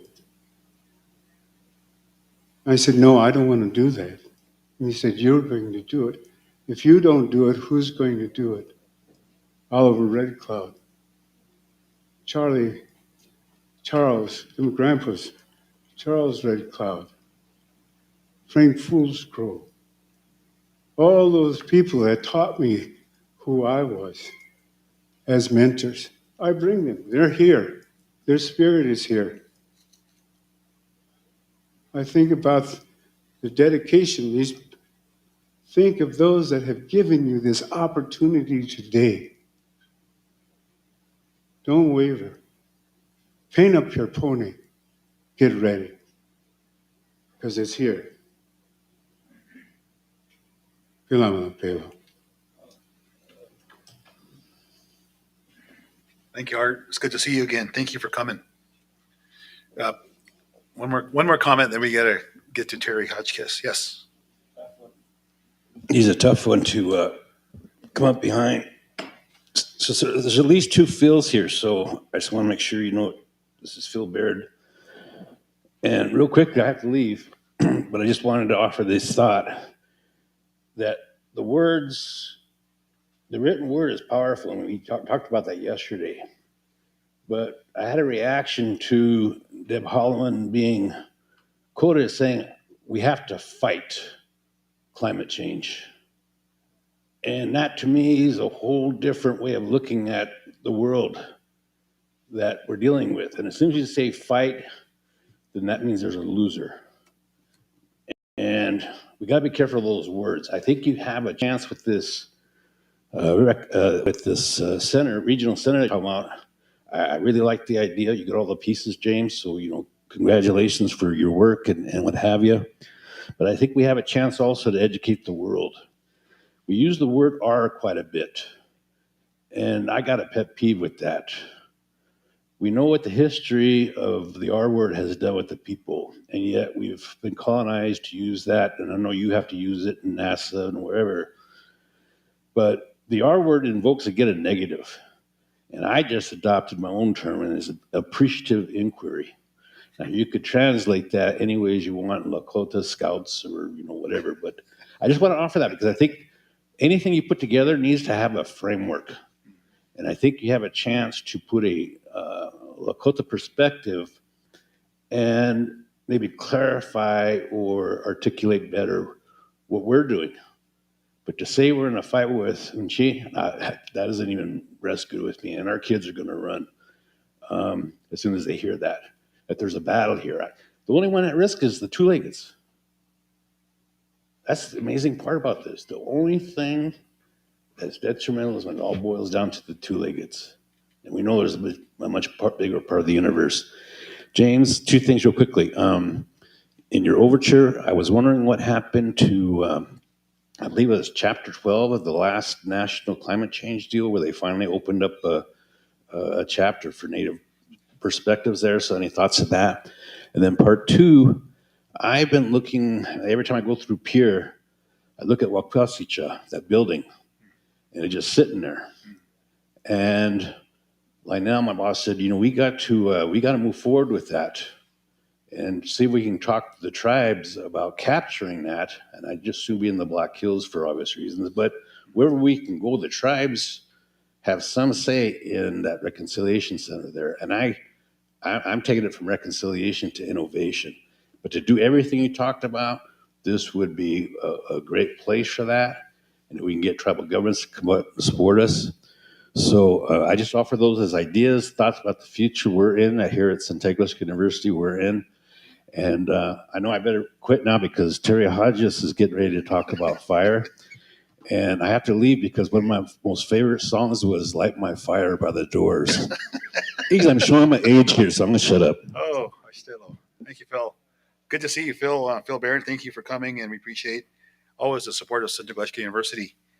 We want to get our presentations in this morning, and I appreciate everybody's comments, and that tells me that you care about these issues, and that's important. I want to introduce Terry Hodgkiss. Terry comes from the BIA Fire Management. Terry is a Hunkpapa Lakota from Fort Yates, North Dakota. He has over 30 plus years with the Bureau of Indian Affairs Wildland Fire Management and has responded to fires across the United States. He has supervisory and hands-on firefighting experience, and he just told me here that he's retiring soon. So not only is he retiring from the BA, we got to put him to work here again. So Terry, this is just beginning. So thank you for coming and welcome.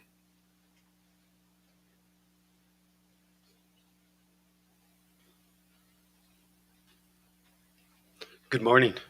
I want to ask first, as I stand here and speak before you, my elders, to give me this opportunity. As we move forward, I learn. And today and this week, I've learned a lot, especially from our elders as they spoke. The knowledge that they have that is being passed down, the stories as we hear, is something new to the young generation, the future generation that's coming up. So how do we, as people, indigenous people, our tribes, how do we save that? And how do we pass it down to the future generation coming up? So with that, I want to go on with my presentation, the culture, the burning of the indigenous people. We had practices long before the Western settlers came through to the West that has, as I looked and researched some of this, is that they are developing it now. And with that,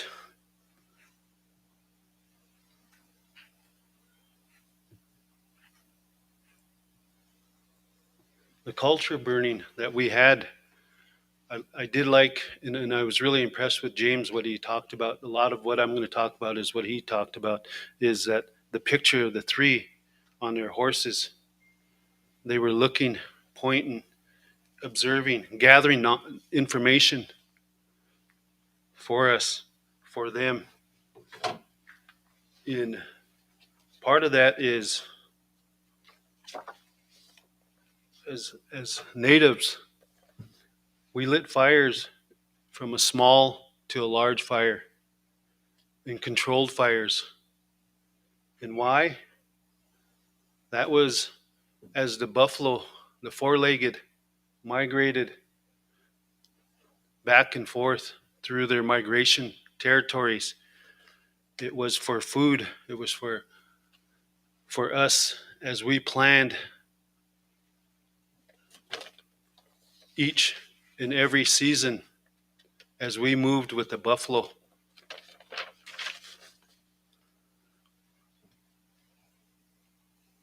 It promoted healthy services for the vegetation that the buffalo ate, that we took from the buffalo. The animals provided food for us. Throughout this week, we've talked about the buffalo's resiliency and how it has survived and how it has taught us as people and what we need to do to continue to live with them. It's a continued effort at all times. Linking back to the philosophy of the tribe, the medicine, once we burn that ground, the medicine return in tenfold. And now we don't see that because of the climate change. the droughts that we go through. They just talked about the large fires in California, that's devastation that it has on the land itself. As we go forward to teach the new and upcoming young folks in the BIA or the tribe that are going to continue to control burning for us. It's a practice that we've had many, many, many years ago. And now, as the people, we need to teach and continue with that.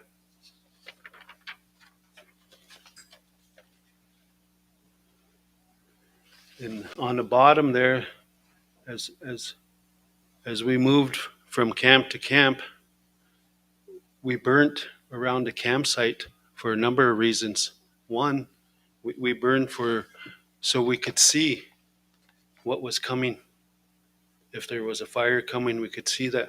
But the other part of it was our enemies, if they were going to come in and attack us. So that grass was burnt for protection. But we knew as people, once we up and moved and followed the migration of the buffalo, that was going to come back. As we moved and burnt certain areas in migration from the spring to the summer to the fall, and winter would come in, we would have that moisture. So as the buffalo come back in the spring, the Buffalo Nation from the north, that grass was growing. Those little grass that they talked about, the shoots. Whereas they would just take a certain amount off and leave it and move on. Where a cow will take everything down to the root so nothing can grow back. So what happens is that the woody species, the invaders that was brought, the noxious weeds that were brought, grow, and they take our natural native grasses away from the buffalo and the other four-legged animals to eat. So now what do we have? We have all of these types of invaders that we deal with when we burn. And how do we control those? We have to use chemicals. But one we can always use is the sheep. Is resilient to eating that, and it takes and kills that noxious weed, those woody species.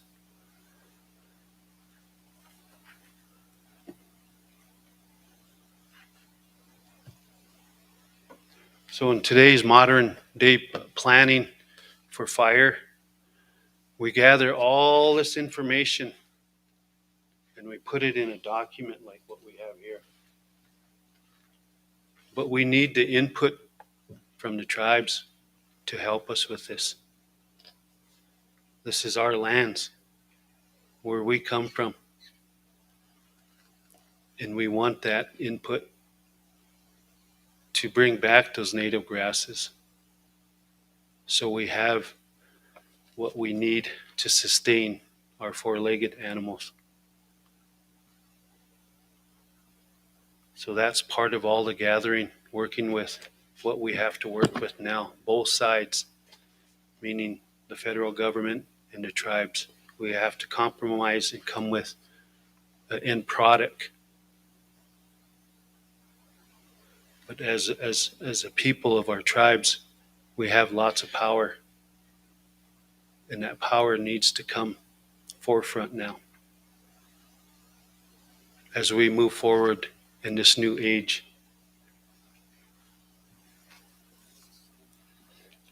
In implementing the burn itself, in how we burn, there's all types of burning. There's a back burn that consumes everything at a slow rate. You got a head fire, as we see in California. It just roars right over everything and it consumes everything. But if we went in to do a back burn and teach our old ways, why we burnt, for the four-legged and did a back burn. That would consume everything on that forest floor slow and burn and burn. And you can manage at that time. But we can't manage a fire with the wind that's going 30, 40 miles an hour. And that's devastation to everybody. But if we can manage and do a back burn, that helps us. And we're able to control the environment at that time. As a prescribed burning, again, like I said, there's all types of burn plans, burning that you can do, but I really like doing the back burning. Just let it burn naturally, consume everything that it has to do. And what happens when we burn? It's a renewal process for everything that is in that life, that circle. We look at everything that comes up after a burn, because that rain, that snow is going to come. Not like it used to, because we're in a different world, a climate, a change that's affecting all of us. So we have to look at what moisture, what that lightning and rain, that thunder that comes to us, and it brings rain. So as that grass comes up, it's a renewal of new life for all of us. And that's when we, as our people, we can manage that resource.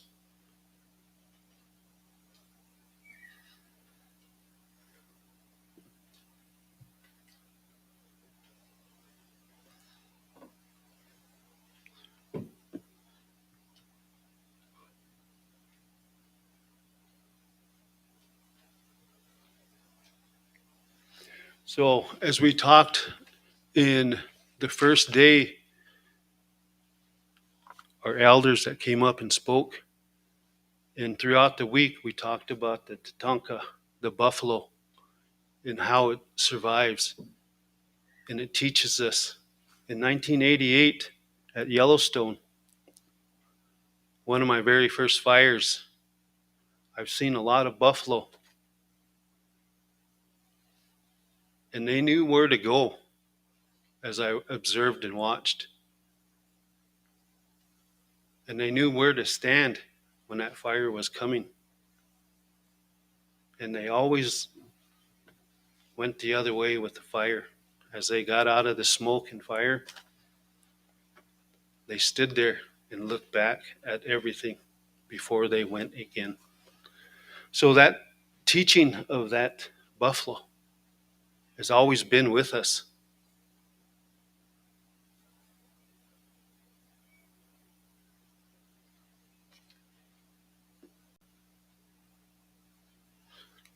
I asked my mother-in-law to talk a little bit about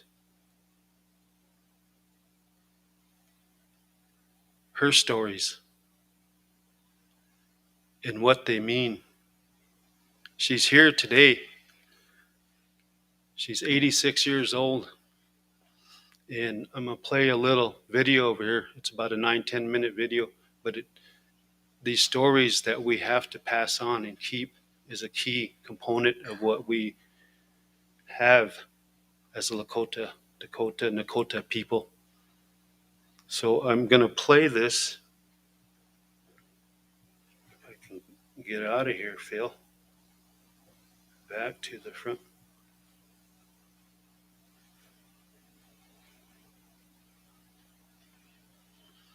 I need to back up to the beginning.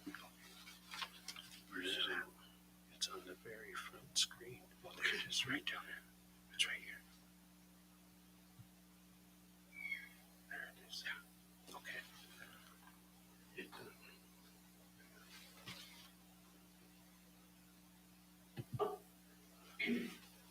Emmy, Yellow Elf, Dwarf, and Montelpi.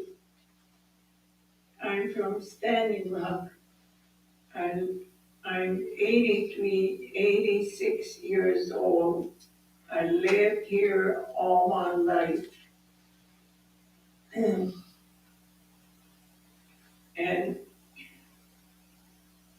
my grandma is from Pine Ridge Reservation.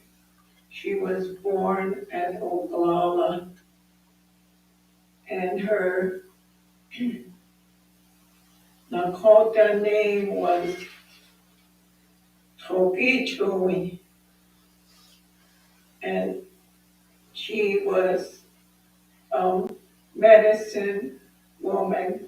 She heals people with her medicine, and she prays for us as children growing up. We didn't have no clinics, we didn't have no doctors in our community. And so when we're sick, my dad would go after her, and she would come and she would pray and heal us in our sicknesses. And she also did this for people in the community. The Wahayamani Oyanke, what is now Porcupine, they called it Porcupine, North Dakota. They changed the name, but and I remember her relatives coming from Pine Ridge and brought her a beaded dress and hair ties and leggings and moccasins as a gift. And I remember the families that came, their last names were Belt and Singing Goose. And my grandma's brother's name was Charlie Black Bear. And he was they're both very traditional. My grandma never spoke English, and she never wore shoes. She always wore a long dress and braids, and she has always wore a shawl. And I remember as a child, she raised me, so I remember her walking beside her as a child, just skipping along, and she would have a long stick like a staff she walked with, and she would be talking to someone. She would be talking to someone, and someone is answering her because she always say, huh, huh, like she's saying, okay, all right, all now I know that she was walking and praying, that she was grateful. This is spring weather, so she is grateful that she's again walking on the green grass, and we're going for a walk. She would do this. And so that's how I learned to have faith in Rakantaka. That was my beginning of my faith. And about Charlie, my grandpa Charlie, Allah Charlie, he was very knowledgeable about the thunder beings, the thunderstorms, That's what they were. And when there were thunderstorms were very severe in those days in my childhood, it seems. And he would be the lookout person for our family, would tell us to take cover or whatever. And he would always tell us not to wear any shiny jewelry or cover the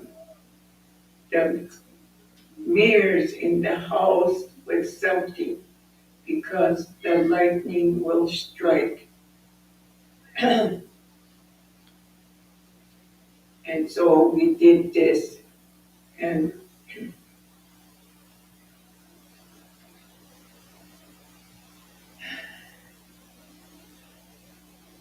he would tell us that the thunder beings were horses, and their hoofs were pounding where the thunders, and there's fire out of their nostrils starts the fires. And so when this happens, they start the fires where it needs to burn vegetation that needs to be regrowth. And so that's what happens. And they always say, Doksha, yeah, asniyakta. And sure enough, the rain would come and put out the fire. And this happens in the prairies and around our house and in the forest or in the trees that need regrowth. And that's what happens.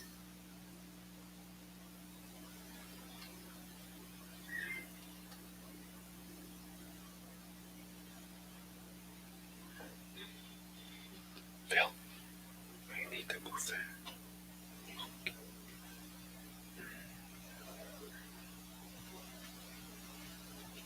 Okay, there we go. There. Yep.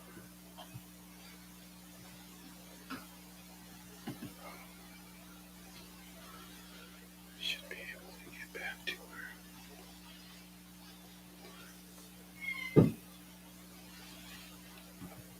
I want to thank my mother-in-law for that, as she is in teaching my children, my wife, our children. It's a everyday process, but she teaches, she educates, and we learn. And as we had the elders here earlier today and the ones that have spoke, I was able to process, gather all that knowledge. It broadened my horizon as a young man in what I need to learn and why I need to learn it to pass it on to my children. As she spoke a little bit, it talks about the fire ecology in the ecosystem, the efforts of fire to open up the ecosystem.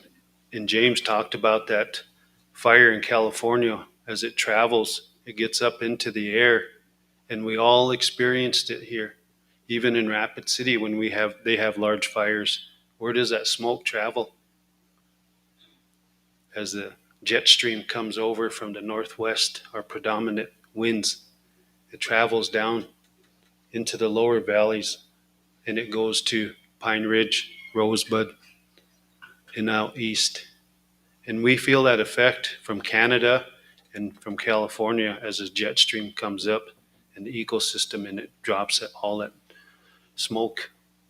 And it has a effect, as James said, and the other one said, on the people who have breathing problems.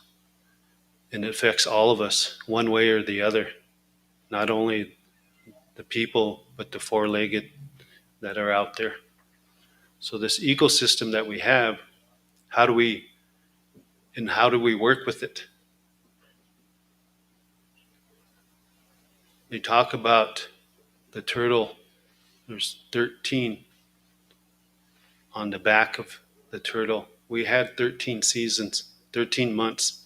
We had 4 seasons, as I spoke earlier. But now, one gentleman spoke earlier about those seasons come later or they don't come at all. So that affects us and our lands and the ecosystem itself.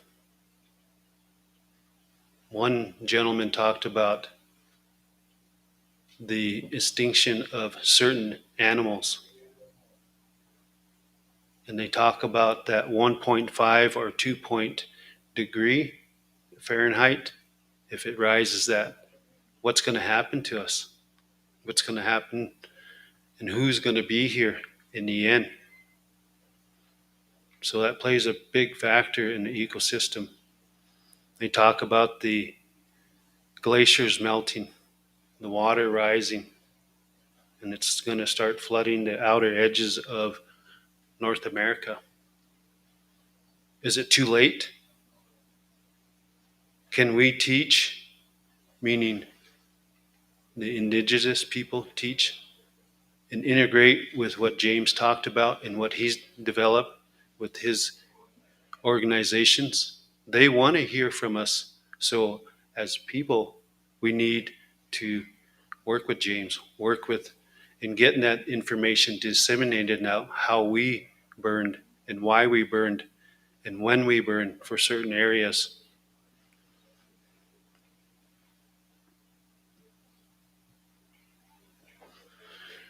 So in the end, we talk about balancing the benefits and the threats of fire. If we're able to go out and manage and do those control burns, which we have done for years and years and years, we can balance, and we didn't have those catastrophic fires out in California or right here. We've seen it before in the hills. I've been here and suppressed a lot of those fires. But if we can teach and implement the prescribed burning practices with the organizations, the government, and the tribe, we can work hand in hand and come to a conclusion, that end product of what we want and what they want, so we can continue to live within our circle. Fire, again, brings a renewal of life, not only to the plants, but to the animals, but to us.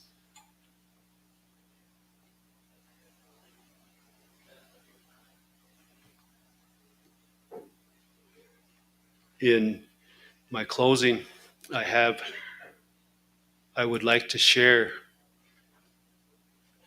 what I found on the prairie, what had come to me. But I'm going to ask 2 gentlemen that I have taken to this site to come up and explain and help me. And as I learn to this site that I went, it's a special site. And the 2 gentlemen would be Mr. Tim Mintz and Mr. Phil Two Eagle. I have taken to this site, and we talk about the Tonka, the buffalo. We're going to see a buffalo.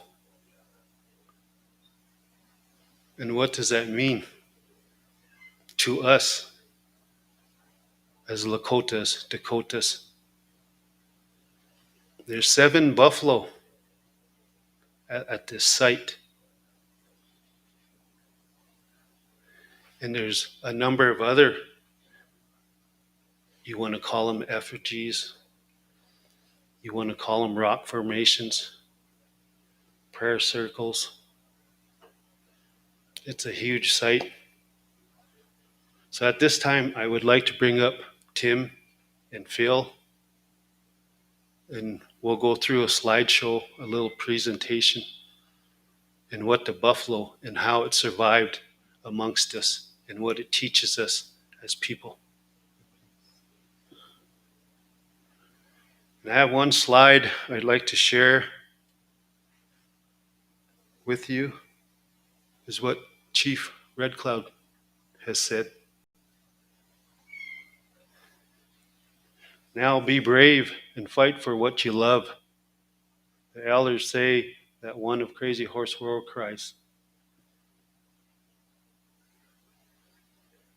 And one of the elders spoke at the very beginning, and he talked about Unchi Maka is going to last forever, but we're going to go on. We're going to make our journey, but she's always going to be here. So what do we have to do to help her in this climate change that we are facing now? What are we going to teach our young ones? How are we going to teach our young ones? What knowledge do they need to know before the end? But she will always be here, Mother Earth, grandmother.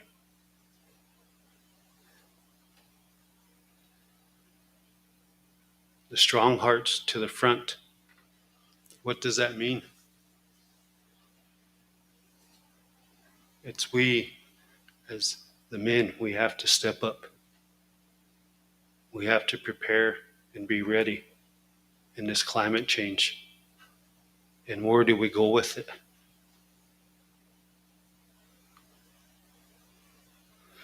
So with that, before I move on, is there any questions, comments on fire?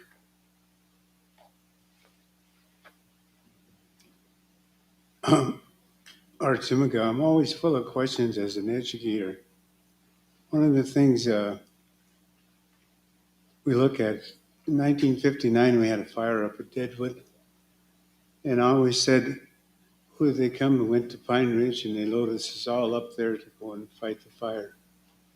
Anytime there was a fire in the Black Hills, we always had Lakota firefighters, the black hats and those.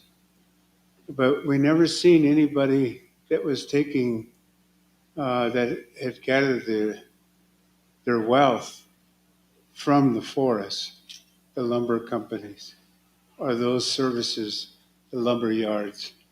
They'd always say, well, we'll get Indian people to come up and fight the fires. And I always said, Washicho, one thing he did is that he really tried to make the Black Hills black. And with that question is that as an economist,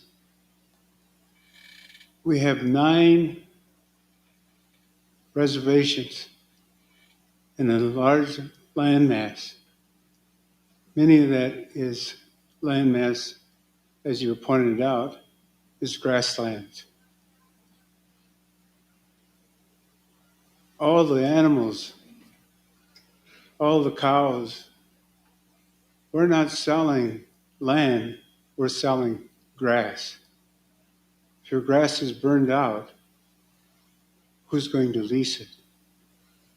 Who provides, what is your budget or like that to preserve, to go out and look at those places that would be hazardous to the communities? Because there has been fires that came just recently from Nebraska on Pine Ridge that burned in massive areas. And there's no restoration. But we have people there. Our Lakota people are wealthy people, but they're disenfranchised and disinherited to use their own land. Cobell case proved that fact at the Bureau of Indian Affairs Department of Interior had misused Lakota wealth. I guess my question is, what do you see for the future that Lakota people together can really be the stewards of their own land? Very good question, and I appreciate it. As Lakota, Dakota, Nakota people, we gather all this information and have a collaboration amongst the 9 tribes. And we put that in a format so the Bureau, the tribe, and the council can move forward with it and ask for what can you do for us to help us. But you, as said, as people, we're strong, we're knowledge, we have a lot of knowledge. But there is a program within the Bureau called Fields Management.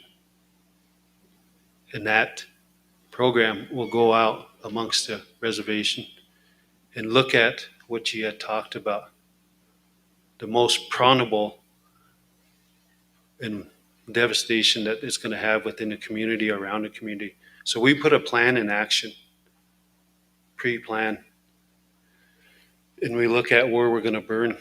We look at history, 10 years, 20 years of where all these fires have gone on a reservation. And we implement that burn plan like I talked. When's the best time to burn for it? So we have other folks that range management will go out, biologists. They'll take a look at and they bring back their knowledge and they put it in and it spits out that burn plan. You know, they're probably this thick, but they look at all the avenues of what's out there and why we're going to burn it. Number one is for protection of our people in those communities. And there's a lot of scientific data out there for prescribed burning out in the prairies to get rid of those noxious weeds, those invaders, and bring back the native grasses.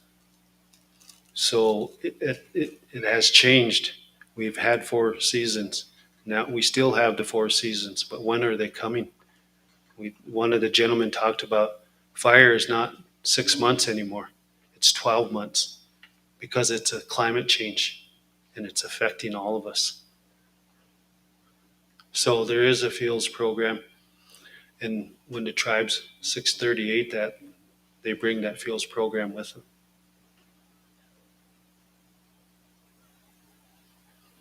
I just had one more thought, is that some years ago, all these lands, like the national grasslands are underneath the Department of Agriculture, or underneath national parks, that are really Lakota lands, but were turned into a common by man's face that's put on Mount Rushmore, Teddy Roosevelt, took our lands and opened it as a common for all Americans. I always thought that it would be good from the pure national grasslands to the Black Hills, Ogallala National Grasslands, that tribes together could manage it, or even the national parks. To 638, all those contracts for self-determination. The state of South Dakota, I was a commissioner of Indian Affairs. The state of South Dakota collects revenue off of those leasing of those lands. None of it goes to the tribes. But the state of South Dakota counts all the Lakota people, those on and off the reservation, for their revenue sharing from the federal government. I've served probably about 6 governors and probably around 19 different tribes. And that always becomes a question that we never communicate those needs that were the federal government and the states double dip from federal money, and they count us twice. But still, we do not have the authority, or should have the authority, to regulate those lands through self-determination. That's my question. What do you think? You think that's possible?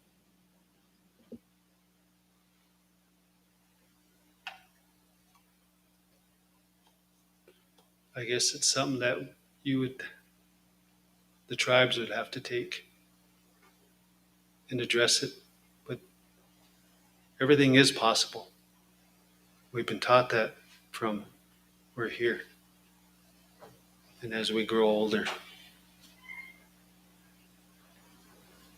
So there is the possibility. The one gentleman, he talked, James, as we gather, and you just spoke at 9, and that one arrow they had spoke will break, but you put 9 of them together, it's tough to break. So the possibility is there. So with that, I want to move forward.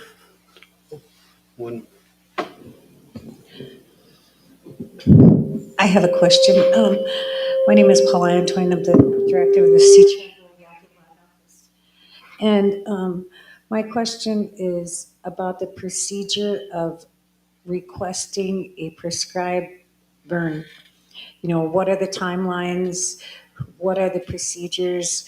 Does BIA write it or does the tribe write it? I know we select the locations, but I just wanted to know what the timeline is for the region or the area, because in Rosebud, in working with the forestry department, our director was here, but he had to go check out. His name is Ken Hawkes. And through our forest management plan, we requested burn plans, prescribed burn plans, but the timeline that we were given, it made it sound like they had to be projected out for 1 to 2, 3 years. So I was just wondering what the timeline is on all of that. Thank you. Timelines will fluctuate depending on what we have, and we're going through droughts. So when you burn, that's going to bring up what I talked about, different species that we don't want there.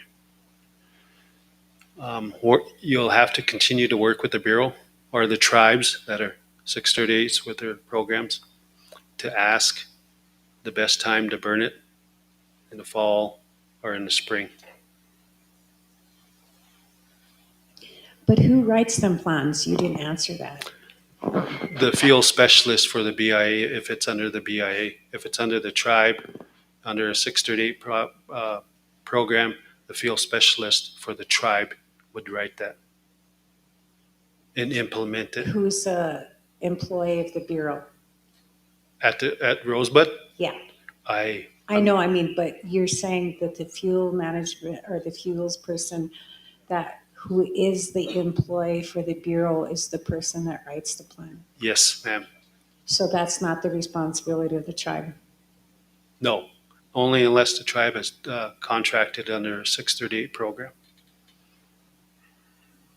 So working with the fire management officer and the field specialist for the Bureau, they can sit down with you and collaborate with the tribes to see what they want. Okay, because I was wondering what the procedure was. Is that a continuous procedure? Is there a location on the Bureau's website, or where can I find information on that process and procedure? Because it seems to be different at the different agencies.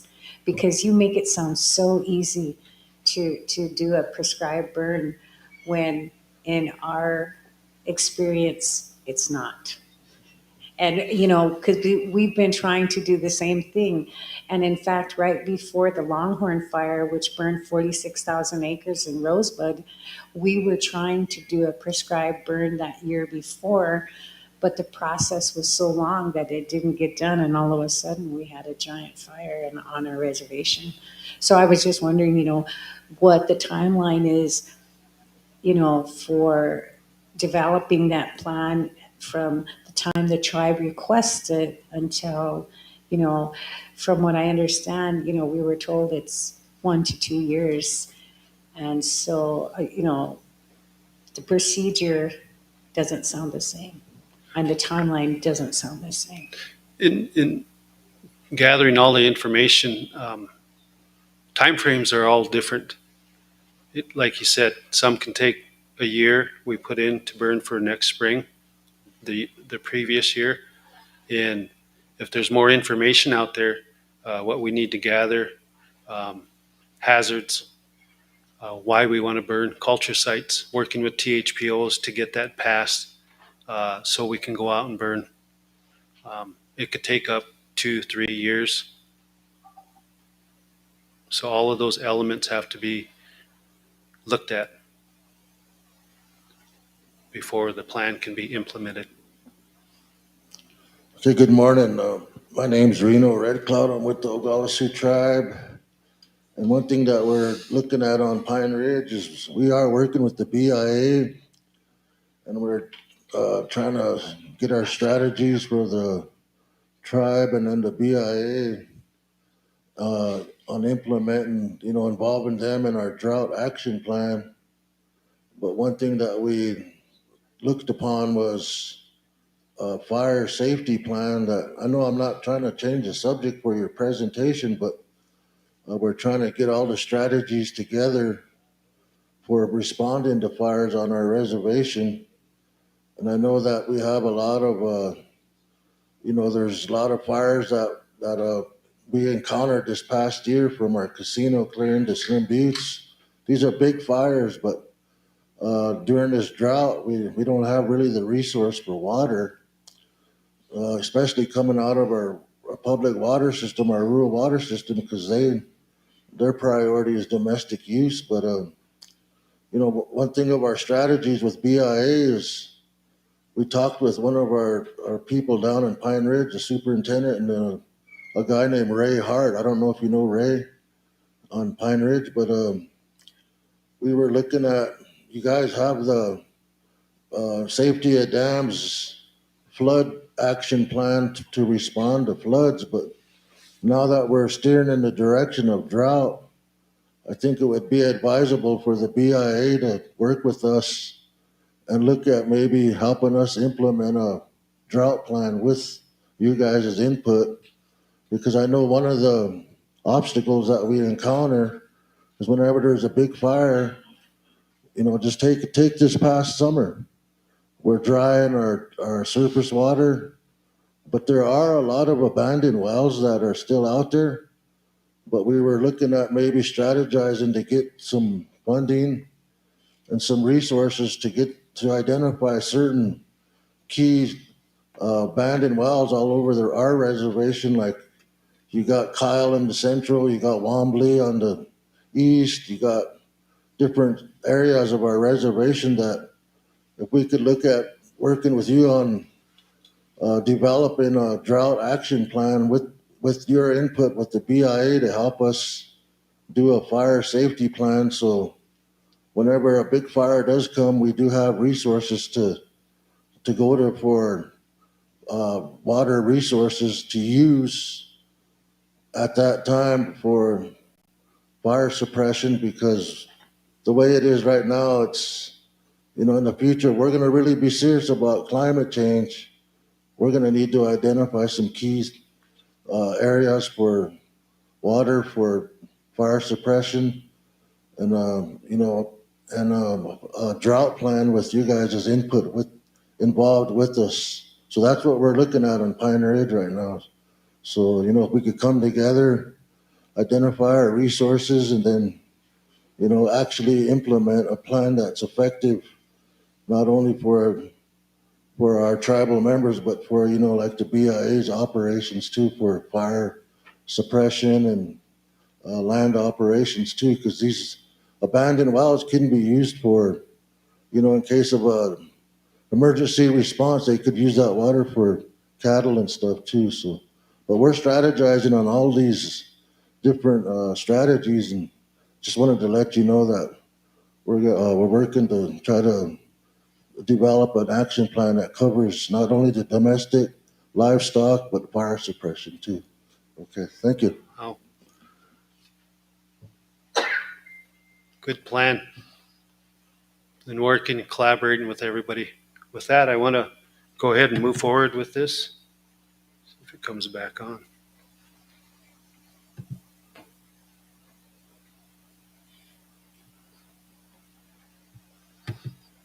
I need to move it back.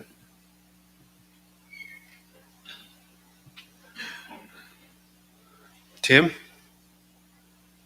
you want to come on up? Back up a little bit. 1994, as I like to walk around in a prairie, see what I see. This come to me in, I never said nothing to nobody, kept it with me myself. In 2019, a dream had come to go ahead and talk about it. So I brought Tim and Phil and a few other ones to this location. And it's a site that when you go, you can feel the power.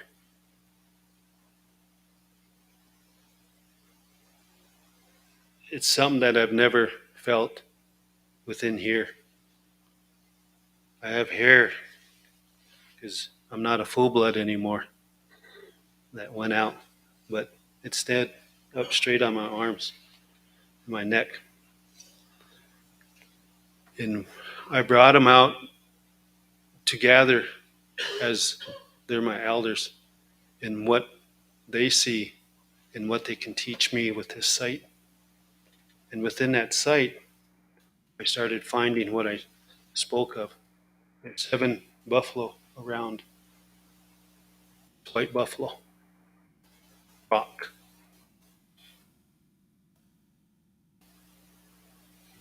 This rock has changed 4 colors, the white to the red to the yellow to the black.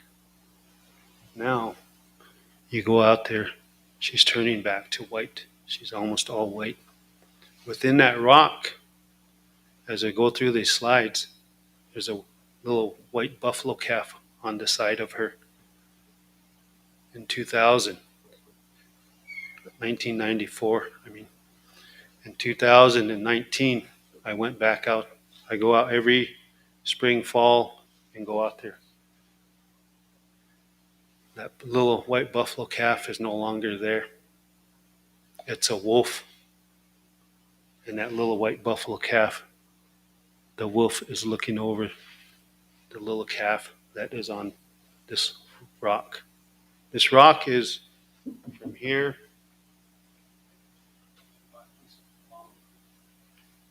probably about this high. Within that rock, you're going to see a man.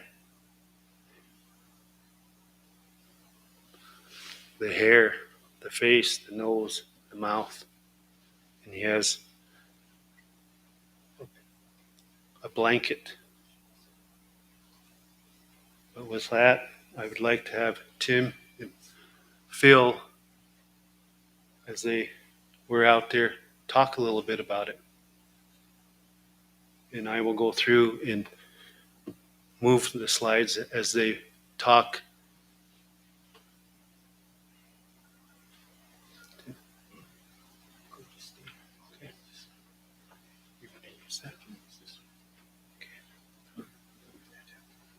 Hello?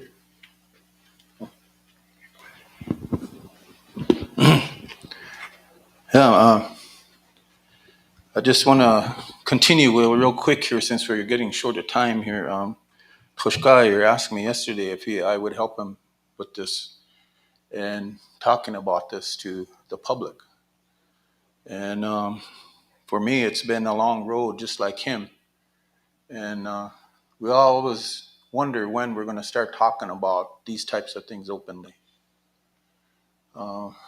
My journey was 85 to 95 when I would bring this up, even not in a public setting so much as this, but in meetings. The elders really, well, I'll just use the word condemned anybody getting up talking about this. So I apologize if we do that to you today. That goes against what you were brought up with, that we're supposed to not talk about these things. But nobody never brings up the other side of it. When they start talking about prophecy, the prophecy was that one day we will talk about these. We will flip it. In 1890, it flipped. It went underground. Everything went underground. Everything went dark. We did ceremonies in dark. But they said the seventh generation is going to come back and it's going to expose this. Well, it's coming back now. They used to use these sites in the broad daylight. Some of them they used in the darkness, but almost all of them, the ceremony was conducted in the daylight. And I need to tell you that I'm not one to get into specifics because I can't go that far. I got a limit. So I recognize that, I honor that. I don't talk about Hamblecha. I don't talk about Wiwangwichi. I don't talk about those things. I don't talk about the other values. I reference them because they're referenced in these types of sites. So in 94, when he found these buffalo, if you recall, 94 was the first, as I think, if I remember right, and correct me if I'm wrong, is that there was a white buffalo calf born. But for us that walked these areas was the year that they're finally exposing themselves now. They're showing us that they're out there. We don't walk over the hill anymore.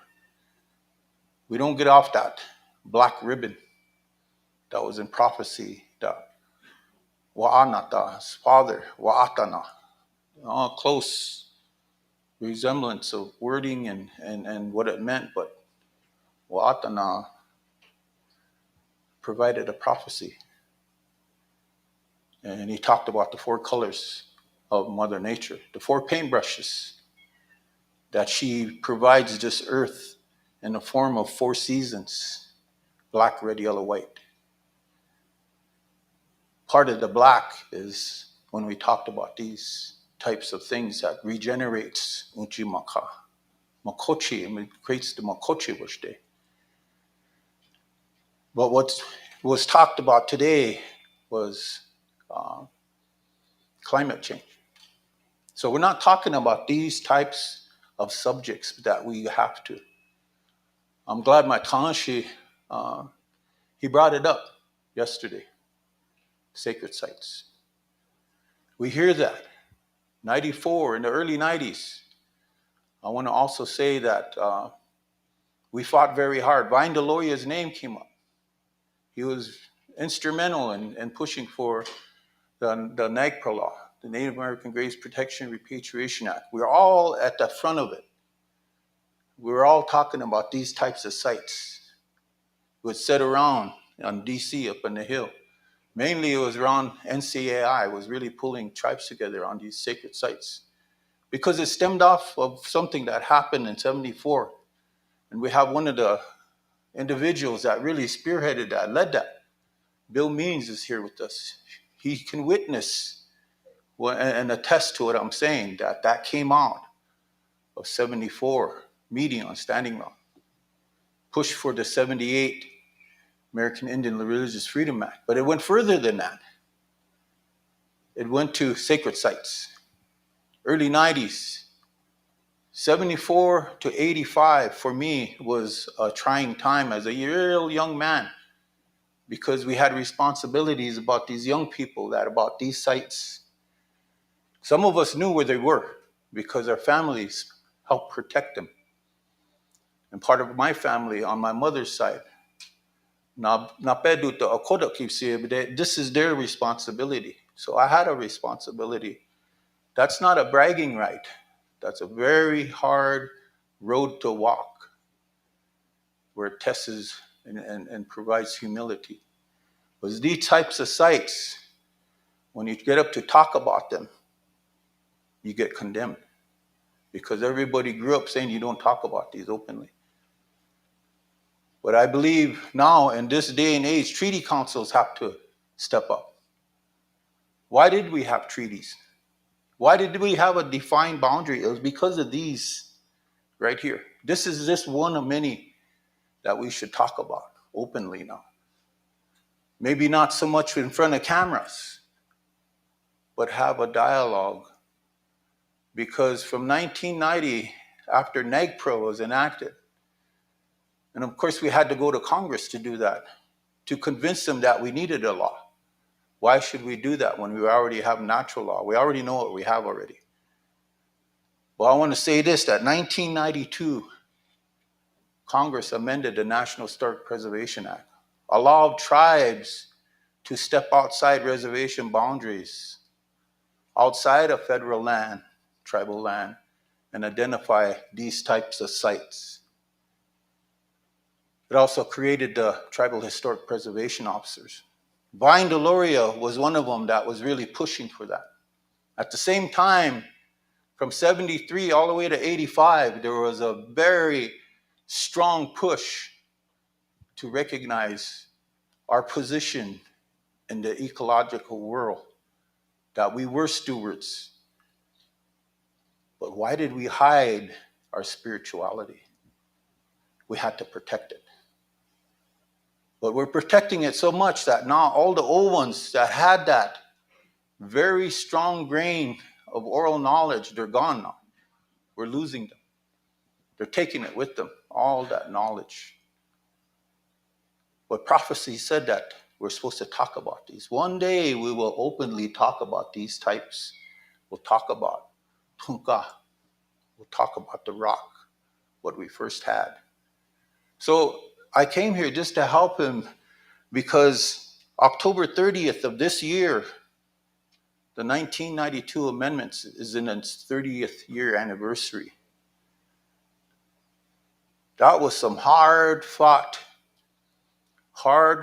discussions with Congress, convincing them that we can not only identify these, we have the oral knowledge and we have natural law backing us up. And that's what the Treaty Council should raise as a banner now. Why do we have treaty lands? Why did they protect certain areas? 51 we always talk about. But what about the sites outside of 51 boundary? We don't forget those. But there's so many of our leaders said you can't sell the land we walk on. We can't give this land away. It belongs to us. Our relatives are buried there. But they didn't bring something up that is the most powerful word and tool of our cultural knowledge, is our knowledge of these sacred sites. You can wake them up. We've woken them up. Kanshi Ivan brought that up yesterday. When do we take our young ones back? This young man here got a connection to these rocks. They're visiting him now. The old ones are coming to him. So where do we take this? Who do we take it to? Who can we talk to help us walk back over the hill now and go back to these places? Right now, all we walk around is our land, if we still have our allotted lands.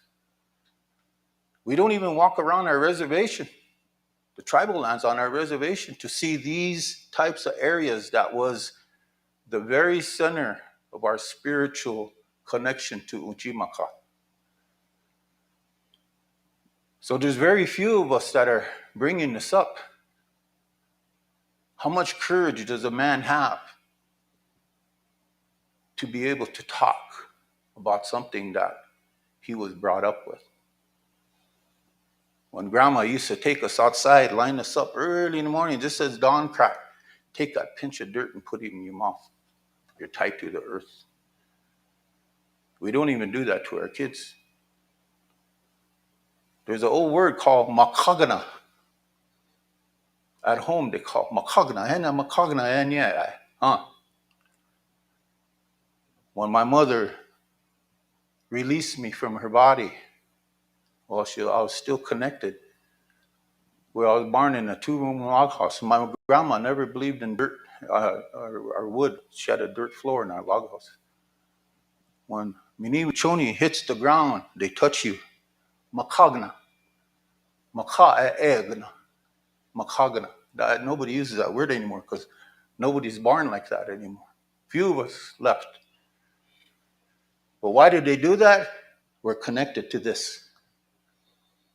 So when they're having fires out there, that's the best time to find these places because Mother Nature brings her black paintbrush and the ground gets painted black. It's the opposite of winter.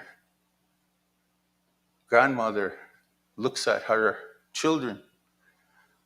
Hambadecha rings. There's no such thing as teepee rings. Hambadecha rings. They're all covered white. All those rocks that are in a circle, white tobacco ties. We never had cloth tobacco ties. They had stone, colored stone. Those were our tobacco ties. That's what our men stood in. But now when you have something like this, these animals, in 94, when they said the white one is born now, we're going to have to do something now. We looked at these. We know of these places. When do we go back? The Treaty Council, I'll ask this, and I'm going to ask the Sikanju Treaty Council to lead us in this. Those old men that sat there, they have a lot of knowledge. We should use that. Bring us back to this discussion now of these. Somebody has to start us. Because if not, our young kids aren't going to learn this. And the ones that can talk about these, that have experience and knowledge of this, they're going to leave us. There's a few of us that are talking about this openly.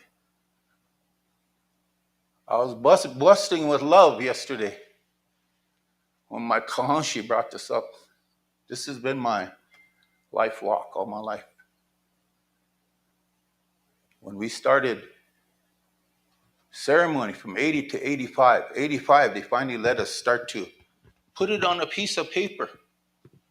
Start drawing out these areas. Take it home, start storing the younger ones coming. So we started to do that up in North Dakota. This is one of many that the THPOs need to protect. Right now, they're out there working instead being contractors for the industry. So one of these treaty meetings, we need the THPOs to come in and tell us what they're doing. How are they protecting these? We need to protect these, but we also need to find them and we need to talk about them because we all have stories about these. So that prophecy is, we're living in it now. Do we have the courage to talk about it? I want our old men, our younger men in here to think about this as you walk away from today, that this man here had the courage to show you these. Go back to the beginning. Because he didn't want to do this. But since 1994, go back to that. Go back to that man. Somehow, This picture, there's a man standing there. They come in twos every time he goes out there. That's a spirit. First time I've ever seen a picture of a spirit. He comes there, two of them, because of those white buffalo. I'm always thinking, is it connected to that chanupa at Greengrass? Are they protecting these areas? Yes, they are. They're starting to show themselves at these places. Go back to the front. Those are the seven, these pictures of the seven that are there. One of these days, that one has a offering bowl right behind its neck. That's the one that has that white buffalo calf next to it on the other side. Very prominent, so clear that it's unmistakable what they are. So they talked about Ian Bostata Naji, standing rock. Ian Bostata Naji, that's the way we say it in Lakota. But what about the animals that turn to stone? Cannonball has that original name, Ian Wakakapi, because of the stones that we don't talk about right next to that pipeline. So a lot of people still criticize us finding those sites and they got destroyed. It was probably meant to be. It opened the door now for us to talk about these openly. So I asked the Treaty Council from Sikonjuland, lead us in this discussion now. We don't need the cameras. Have an open discussion of this. Bring it forward. We could show you what we have documented. We have close to 30,000 drawings of different types of sites that our people use, that they said one day we're going to take our youth back and they're going to use them again. And we're going to save the world. They talked about yellow turning red was the first indicator. And to me, we understood it in the early 80s that as we're coming off of the 1978 Indian Religious Freedom Act, when the Middle East start firing up, the brown sand turning red, is that part of that prophecy? Red turning to black. The red road turning black. Part of Wa'atana's prophecy. And the last part on the fourth day, that spirit came and told him, when it burrows into the soil, into Maka, it's going to kill all the Lakota, Dakota people. It'll kill all mankind. Yeah, that's where we're at now. Pipelines are going in. That's the story about how the black snake that talk about. But they're all tied to this. So here's one place that has an answer. Which one of our young men have the courage to come here, Hamadecha, to get it for the people? It's not going there by themselves. And I'm not criticizing nothing. Don't get me wrong. When they Hamadecha, what are they going up there for not today? That's what our spiritual people need to talk about. That's why there's a limit for me. I can only go so far. I can't go further than that. But all the sites that we have gone, we always had a spiritual man when we went on. We always had one there. So I'll just leave it like that these are out here. You have them on your homelands. And I want to turn it over to Phil. If you have anything to add to that, I appreciate you listening to me. I apologize if somebody took it the wrong way. I'm not here to do that. Wopida tanka chichuna. Oh, wopila. Mitake pi lana ianki wamlakelo.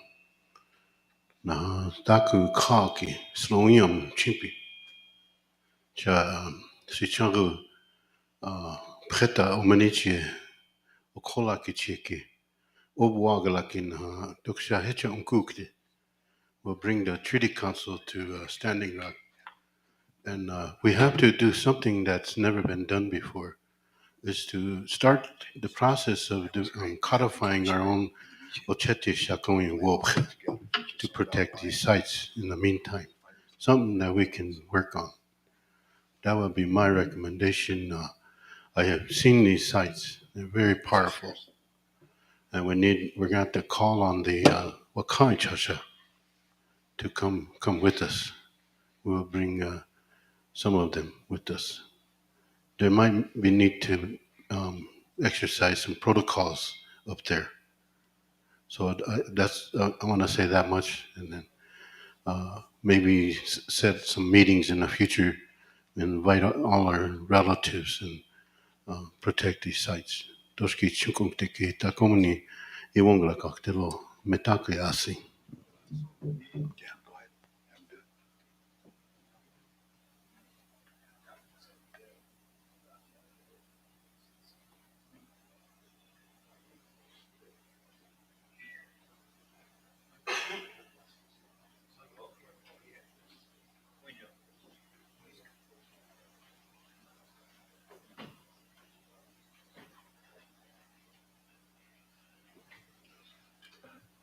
I was asked to sing a song I'm Ivan looking for, so, and I'm one of those people that are really interested in what's presented here. I've been working toward bringing our youth back to who they are. The Oceti Shakois have been in existence for thousands of years, and they prayed with these here sacred sites and these here stone power places. Buffalo, there's a lot of them, and some of the things that we need to discuss, we can't discuss here openly. So we have to bring a meeting together somewhere on the reservations, and I agree that the treaty councils need to come together and speak about these things, and also bring some ceremonies about that will help the youth recover, relearn, and educate themselves, and also be able to receive the gifts that the Creator give our people and utilize them again. And so I just want to sing two songs. One, the Buffalo song that we had yesterday, he liked that because of the spirit of the buffalo. The spirit of the buffalo can be achieved by anybody. When you have a buffalo killed, you have 5 minutes where you can drink the blood of that buffalo. And from there on, when you come around buffalo, they will know you.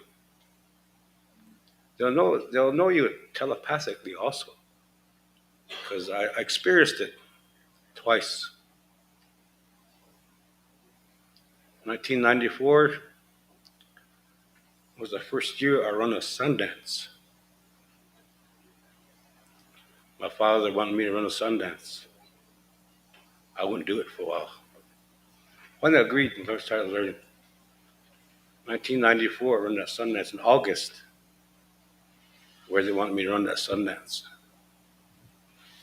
And after the fourth day, that white buffalo was born in Janesville, Wisconsin. So I had to wait 4 days purification before me and my brother Orville made a trip down there. We went down there. That little buffalo was standing behind the hill. So the whole crowd was gathered around Floyd Hand. That time Floyd Hand had a 10-gallon hat on and stood above the crowd like a giant. How people were running. He seen me and Orville walking over there. So he said, "Hey, Tosh, Omakiapo." He said, "Hey, Orville." I said, "Hey, you go help him." I said, "I'm going to go see the buffalo." So I said, "Buffalo's behind the hill." Well, it don't matter. I said, "I came here to pray." So I said, I went over. So Orville, he went to the crowd and helped Floyd. So I went over to where that pasture was. And I started praying, and that little buffalo calf came around the backside of the hill, stood about 5 feet from me, and started eating the grass. And every now and then he'd look up at me, and then stayed there, prayed for about a good 5 minutes. And some young woman was coming across that field, seen that buffalo calf in front of me, so she hollered to the crowd that buffalo calf is out and open. So the crowd started coming, boy, they really started coming. So the calf looked at me, kind of made his tail circle and took off back behind the hill again. but anyway, that's my experience with that white buffalo calf back in 1994. I just want to put that out there because since then there's been quite a few of them born, a lot of white animals all over the world born. So I'm gonna sing a song in that manner. Then I'm gonna sing that buffalo song for the strength of the people. Maka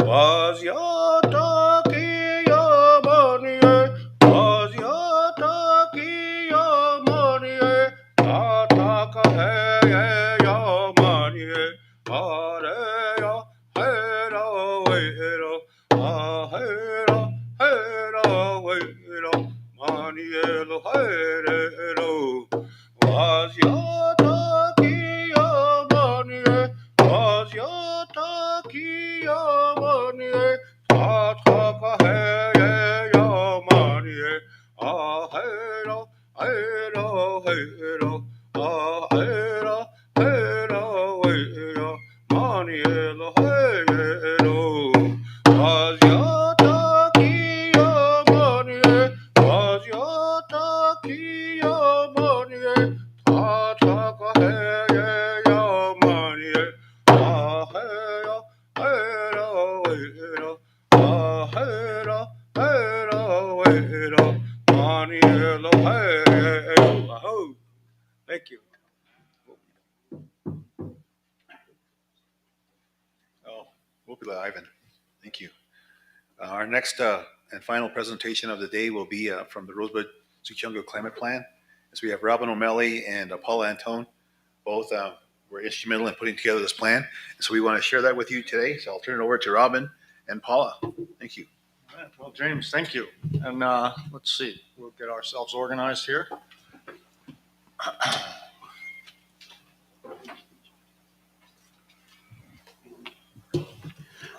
Before they start the presentation, also we had a team that worked on this project, and Syed is one of them too. So, and the Treaty Council was also involved in this. But I want to apologize. I didn't schedule lunch because I thought we was going to be out of here by then. But when we're done, you can go get some lunch and invite James to your lunch because he's not done talking yet. Ilama. All right, go for it. Okay, which am I talking into the right microphone? Thank you. Good afternoon. Chante washte yuhana pechi yuzapi wichoka oayakoi himacha na washitu Paula Antoine. Good afternoon. My name is Paula Antoine. I'm from the Rosebud Sioux Tribe. I'm the director of the land office there. I've been the director since 2010. And I just want to share a little bit about myself. Antoine my last name kind of throws people off, but my father's name was Jacob Antoine, and he's a descendant of Chief Red Cloud and Chief Good Cane Malk from the Malk's Camp area. on the east end of the Rosebud Reservation. His grandfather was named Charles Jennings Antoine, and he was born at the Chief Spotted Tails camp um, near near the area where they signed the Fort Laramie Treaty in 1868. So my family's been involved in surrounding the treaties for a couple generations. And my father died, passed away last year. My mother's name is Lavina King Milk. We're from the Lower Brill and Ehunktawan area. My grandfather's name is Skawi Chasha Frank John King the first, and her grandparents were Kangi Ojiki Kse, good crow, good voice. And then my grandmother's name was Wopilowi, and she was from Ehunktawan. So that's just some of my generation, and I just want to say thank you for those of you who are still here, because I know it's a long day already, even though it's a short day. But I just want to say that our climate change, when we started meeting about climate change and climate adaptation, and there were a lot of concerns about it. We were throwing it around, and I just want to recognize, Syed Huck was one of our team members. We, approached everything with the team concept, and we didn't do anything, and we didn't move forward without discussing it with each other. There was a lot of meetings that were held. Um, the Treaty Council introduced a resolution to the Tribal Council, and we changed it not to climate change, but to climate crisis, because we believed at that point that we are in a crisis. There's things that are happening that are urgent and that are an emergency. The drought that was coming, because we started meeting and talking about this in 2018. And prior to that, we were in discussions with the Bureau on prescribed burns. We had other concerns that we were talking about, like erosion in our riparian areas, which were encouraging, fire. And we wanted to do a lot of fire management. And, there was a lot of things ideas that we were bringing together to try to encourage our water and develop our water areas. So, and Ken Hawkes, I'm not sure if he's still here, but he's been here throughout the summit here, and a few years back he started developing, and we were working on some other things with rights of way. But during that time, we met with Pilar Thomas, who's part of the Department of Energy. Is it resource? I can't remember what their department is called, but she's one of the deputy secretaries. And we met with her in Denver about developing an energy plan for our tribe, because she said that if we gave her an energy plan, she would give us funding. So that's one of the main reasons that Ken kind of introduced that. He has a draft plan that we have been working on, and we're going to revisit that as part of our climate adaptation plan. So we have a lot of things that we're working on with green energy and trying to fit everything in. Food sovereignty with Redco. We have so many different areas that we're very concerned about. And one of them is health. I think that Andrea talked about that too, was the health impacts. If the global temperature changes a few degrees, it's going to start affecting everybody's body.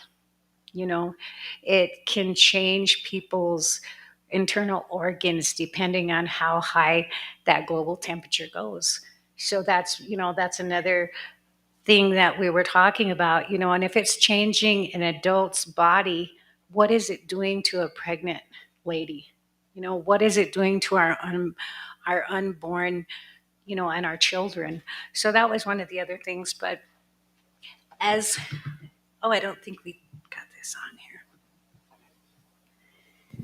Also, want to mention that during the times of the slaughter of the bison, they said that the Lakota people or the native people lost height, 1 inch height during that time also.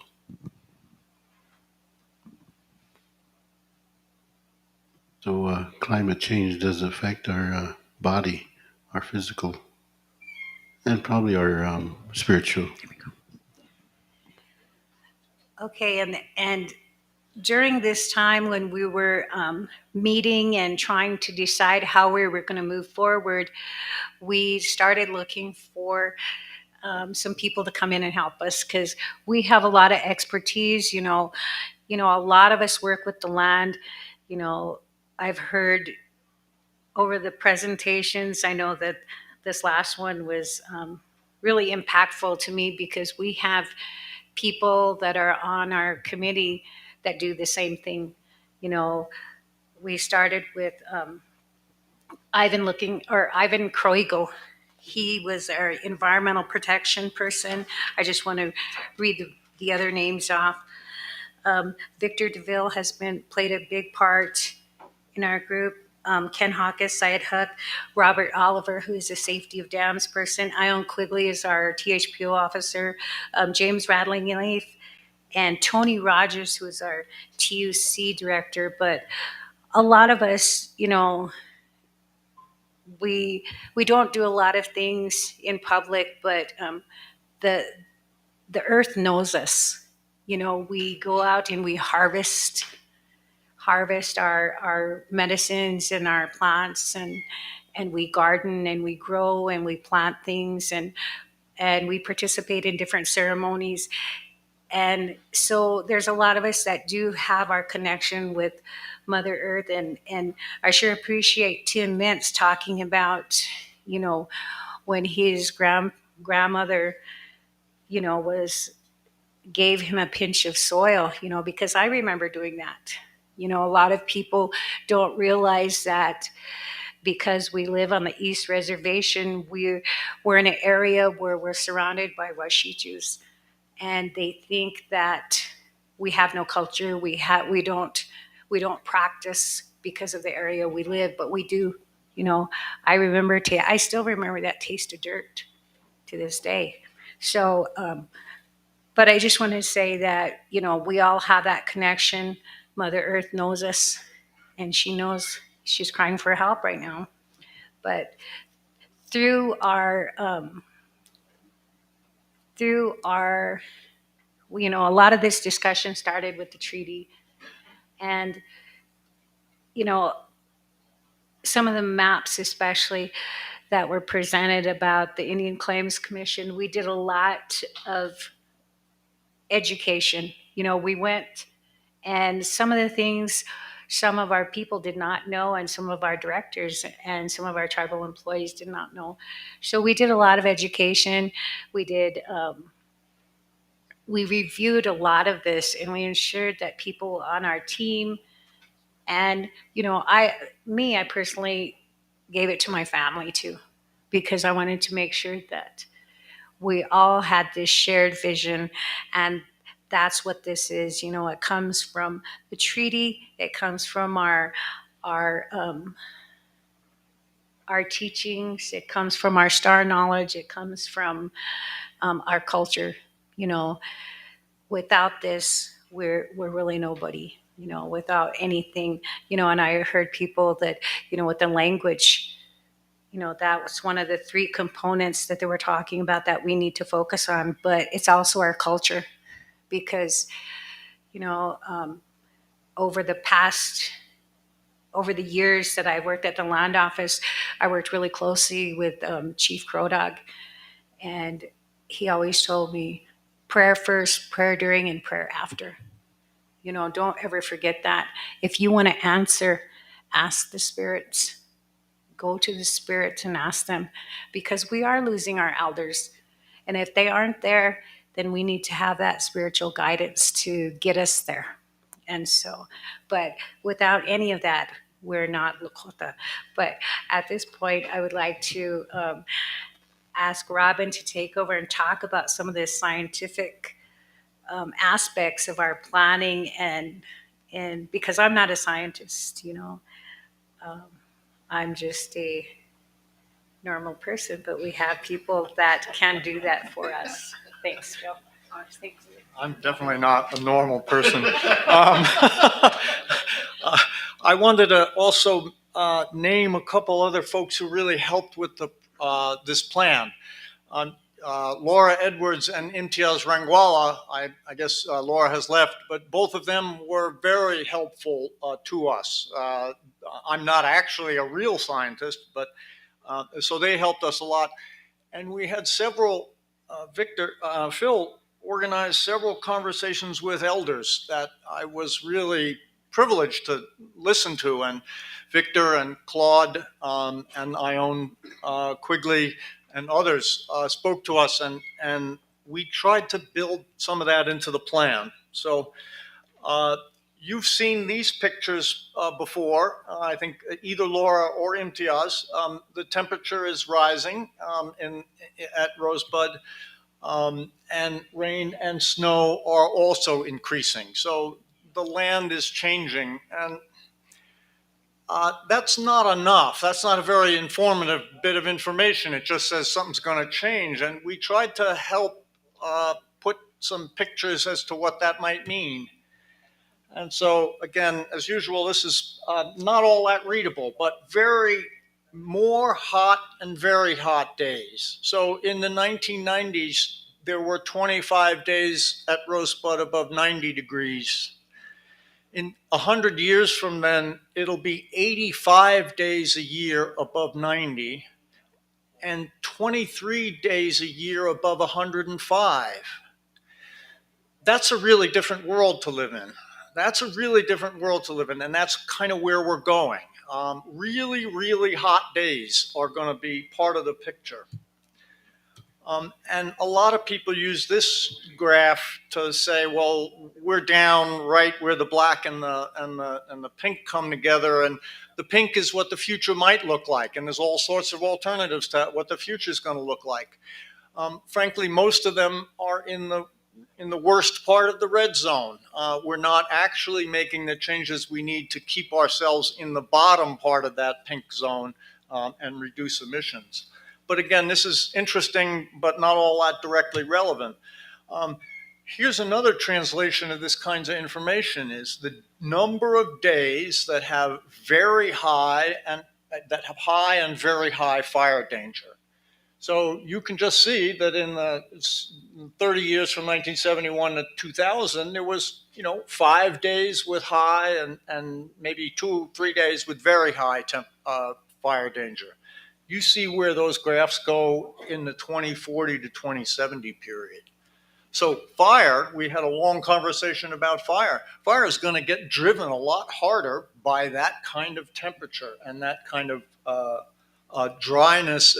Imtiaz and others spoke yesterday about how much the atmosphere is going to dry the soil out. Well, it's going to dry everything out. So fire is going to be a big deal. And this is another one that I've worked with a lot. We're trying to peer into the future and say, what will happen to the landscape at Rosebud if it's wetter and hotter than it's been? And the top circle on the right, I'm going to try to go over there and point this out because it's not all that easy to see. But most of Rosebud is grass right now. A little bit of shrubland. In 30, 40 years, it's going to be mostly shrubs. Now, that's one cut at it where one group has said, this is the kind of things that will grow in this future environment.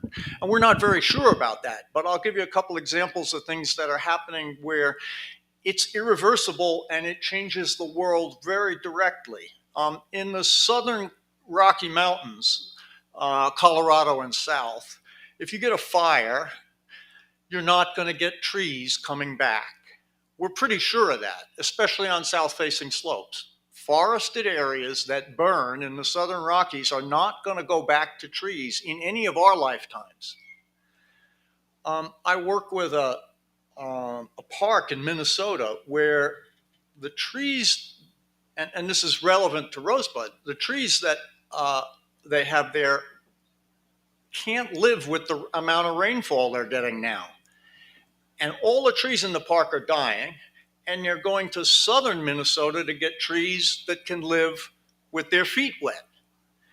So really big changes in whether trees or shrubs or grass grow on the land, what kinds of things grow on the land. So those are going to be really direct impacts. And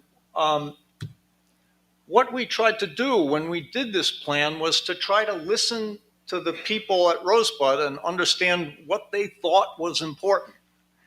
And so we held a series of community meetings, and I'm going to turn it back over to Paula to talk about how we did what we did. Yeah, we have 21 communities or districts on the Rosebud Reservation. There's almost 1 million acres, so we have like a 4-hour drive in between all of our communities. And each community is very diverse. There's different natural and man-made things that are in each community that make them so different and unique. So we decided it was right during COVID when we decided doing this. So it was kind of a lot of people were new to virtual meetings, and we had a few glitches and a few things happen during that time. But we had several community meetings for the different areas of our reservation. We had quite a few people come on to our Zoom calls. We had people attend physically at the locations that we had set up for our Zoom meetings. I think Land Storian, he works at the land office now, he was not in that position at that time, but he did come and help cover one of our meetings. And one particular meeting that really stands out for me is when we had Victor come on, and he talked about the different cultural aspects, and we asked elders to come and share their traditional knowledge and share what their concerns are from their community and based on their traditional points of view. And we talked about water harvesting and trying to encourage people to collect rainwater, and how different people collected water and how they used the water traditionally back, like when people still had dirt floors. And that was really, really, you can find some of our community meetings. We do have links that we'll share with you that do have our community meetings on there, so you can recap them. We have a Facebook page which we recorded and posted all our community meetings on. But we also did a community survey. We distributed that to the different employees of the major. I think we did we do IHS, or did we just do? We tried to hit the major employers of the reservation to collect their concerns. And we reached out to the tribal government, the tribal employees. The elder interviews, like I said, they were really impactful, just like the video that we just watched of the elderly lady from Standing Rock. They're along the same lines where they shared the different stories of the Wakias. And like in Melk's Camp, for instance, I interviewed someone that talked about, the pre-war, what happened during the war, and how the ration stations, evolved and where the ration stations were and what happened during like the end of the Great Depression. And some of that was so, so moving because you don't realize how much all of that plays in combination with the discrimination and racial treatment that our people faced during that time. So that was another thing that was another layer that you wouldn't think racism went along with climate change, but it plays a big part in economy wise. But Can I interject something real quick? I served as the chair for this Sitomni Climate Crisis Working Group, but we worked with James was also on the team. We worked on a grant with Stefan Tangent. He was supposed to be here. We secured a grant for $141,000, but what happened was, and that was in 2020, and the COVID hit. So the tribal government was shut down for a year. So actually, we were behind a year in this grant. Luckily, they allowed us to finish it. So I just wanted to let you know that we couldn't have those in-person public meetings, so we had to rely on the virtual meetings. yeah, and we were also juggling around quarantine. There were a lot of people that were in quarantine. We didn't want the elders to come out in public, so we were trying to have limited spaces for them to gather to be able to share their stories because we didn't want to put them in any jeopardy or any health concerns rise because of that. We just tried to keep everybody as safe as possible. And along the same time, Phil and my office and the treaty office, and I think there was a couple other departments and entities that we also came together with our spiritual leaders to have COVID healing ceremonies as well. And this was kind of going on at the same time. So there was a lot of stuff that was happening, and we were still trying to pull together all these ideas on our climate plan. It just kind of I think it kind of came at a good time though, because it made us think and regroup and try to come up with different strategies. And it was really good to have James, because I had weekly conversations with James and Phil about how we were going to proceed and what we were going to do about some of the things that we were planning. I just wanted to let you know that we had 4 ceremonies with at the Powwow Arena. During this time, prayer was part of this too. So we had the medicine men come and distribute medicine to our people at the.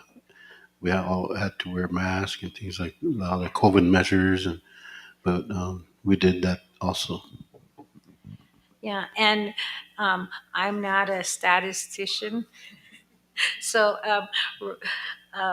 Robin and his crew put together all of the concerns and everything from our community surveys, interviews, and some of our events. So I'll let him talk about that right now. Well, as you heard, we just tried to listen, and we tried to listen to everybody we could. We opened it up to the communities. We asked the elders. I had interviews with, I think it's actually the next slide, with pretty much most of the expertise, the professional expertise, I'll say, at the tribe, all of the big departments, including some that maybe you don't think of as part of climate change. We've heard it here, though. Health is a big deal, and taking care of people is going to be a big deal. So we listened a lot, we talked a lot, we heard a lot of folks, and we finally came down to 3 really big areas that the tribe could be getting its stuff together about, and where the challenges will come in terms of climate change.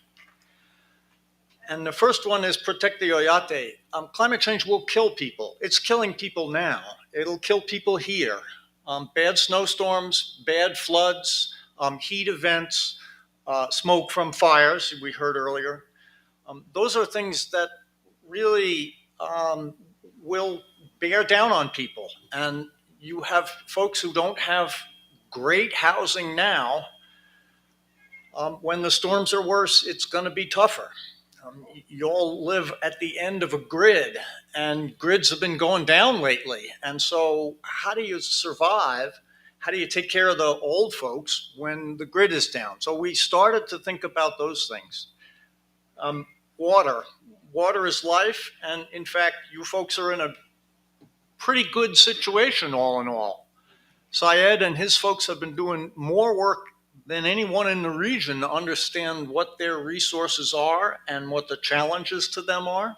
So we actually didn't have to do a lot of work in the water area because Syed and his team have been way out in advance on it. And the last is where a lot of people usually start, is all the bugs and the bunnies. But the land and living relatives are really important. And as I said, the kinds of changes that we're seeing in the next 30, 40 years are big enough to change the nature of the land that's around and the nature of what grows there and the relatives that grow there. So we came up with a lot of recommendations. I'm going to go through a few of them, but we came up with 4 that were really the big ones. And 2 of them are long-term and 2 of them are kind of more immediate.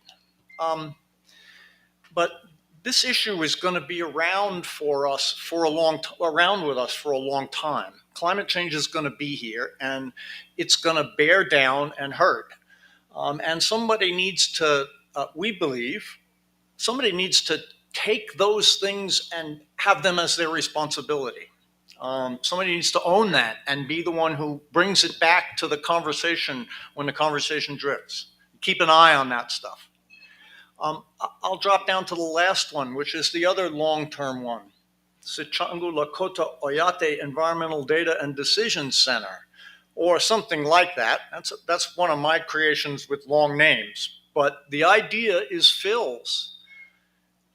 You should own the information about the resources that you own. You should own that information. You should have the capability to manage it. And that's what we're proposing here is, let's bring the information that folks like Joseph are putting together, Syed's information, bring those pieces together where they can interact with each other and support better decisions. But Joseph mentioned the term tribal data sovereignty, and that's a term that I've used also, because if sovereignty means anything, as a nation, you need to be able to manage the resources that you possess or live with. Own is not the right word. And in order to do that, you need to have information. And so information is power. And if you control it, you have a lot more power. So this is a really important long-term kind of thing. The second one, though, is real short-term. Human needs. People are going to get hurt. In some cases, you have community centers that serve as warming centers. Well, that's a really important thing to have, to know who might need that, to know whose house is in the worst place and might get cut off, or the wires go down all the time and that means their heat is out. So human needs, people are going to need help, and the weather emergencies are going to get worse. And so you do that already. As a community, you do that more than the community I live in. But it's going to be harder, and so it needs more planning. And the drought adaptation and mitigation plan, as I said, Syed is all over this. You all have been thinking about what happens when drought occurs, and you've been really hampered. Phil. Robin, let me interject something about the human life and protection. Yeah. We did go and meet with the housing authority. And we asked them to think about the design. How are you going to address the heat in the future? Try not to scare you, but in the next think towards the next 50 years, some of us will not be here, but it's going to be hot and for longer periods of time for our tacosas that are coming up. So they have to. I asked them to think about how you're designing your homes in the future, and also how you're going to retrofit your homes. The heat is going to be coming from the ground, so you're going to have to insulate the floors to keep and also think about how you're going to keep the homes cooler during this hot period of time. Unless it changes, we're heading towards a lot of heat. So I'm sorry, I don't mean to scare you, but we need to plan and prepare for this. Thank you. And in some of the plans and some of the ideas that came up during our community meetings and in interviews and speaking with so many people is to address the potential of no electricity, addressing food preservation through electricity. There's a lot of people that need and have been learning how to do traditional food storage, traditional drying and stuff like that. But then also there are to maintain the nutritional needs that we have as a people, because a lot of us have compromised immune system or compromised health conditions. We have underlying health conditions that do need to be addressed.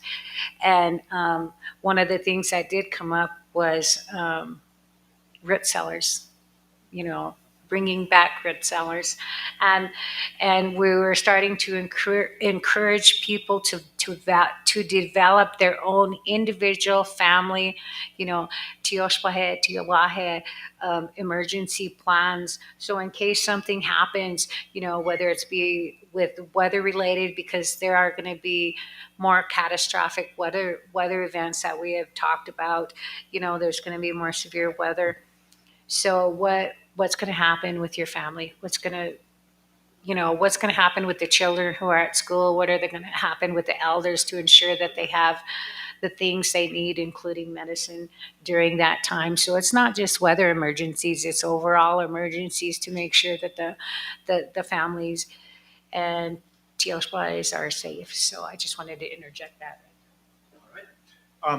So I was talking about the drought adaptation and mitigation plan, and there's one thing that Syed doesn't control, and there's major legal battles over who gets to decide who gets to use water. And right now, the tide might be turning. The Secretary of the Interior has made some policy changes that may allow you to more effectively control your water. The state of South Dakota is not a friend in this business. And but there may be opportunities where you can be more in control of that resource. And that's something that only the legal side of the world can help us with. So I'm going to go through the three areas pretty quickly and give you some idea of the kinds of recommendations. What this is supposed to be is a kind of blueprint for the things that need to be paid attention to. It's not the engineering design to do anything. It's not the cost budget for any particular project. It's a menu of things that the tribe now has up on the wall to say, okay, we need to give some time and attention to this or that. Phil. At some point, I'd like to give the floor to Syed to say a few things on the. That'd be a great thing. Yep. Maybe when we get down to the water one, the drought adaptation plan and mitigation plan, you could. Yep. So, under the Protecting Oyate bundle of things, we said a permanent tribal department and a person in charge. I mentioned the life and property kinds of things, and then a number of other sorts of things that are a little bit more detailed.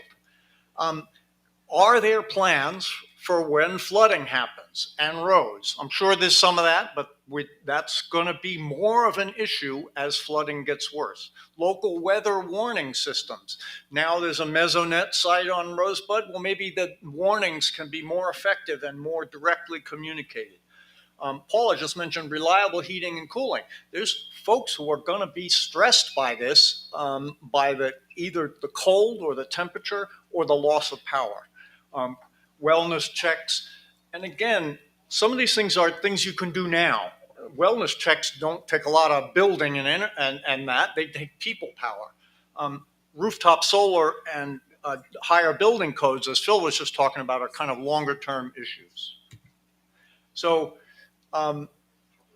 we've got some major categories of things. The tribal water code is what I mentioned, that the tribe can't tell people not to use water in the middle of a drought. And that's not an effective resource management. So being able to implement the water code legally is a really big deal. And we hope that Syed's moving towards that. I mentioned the drought adaptation and mitigation plan. The other thing that we don't know enough about is where the water is and where it goes underneath Rosebud, especially in the smaller and shallower wells. So understanding what's happening there, understanding the contamination that was mentioned yesterday, natural uranium, man-made chemicals. So characterizing and monitoring that water and knowing where it's going allows you to know what you can use and how much you can use. But you have access to water, legal access through the Missouri River and, again, a major aquifer. But there are challenges and there are things that are not right with that water. And putting your arms around that is again, expanding the characterization. Land and living relatives. Yep. Sorry, Robin. No. Before we go on to this section, this is where I'd like to ask Syed to come up and give us an update and talk a little bit, because he has been working extensively and for a long time with the Great Plains Water Alliance. So, Syed, would you come up?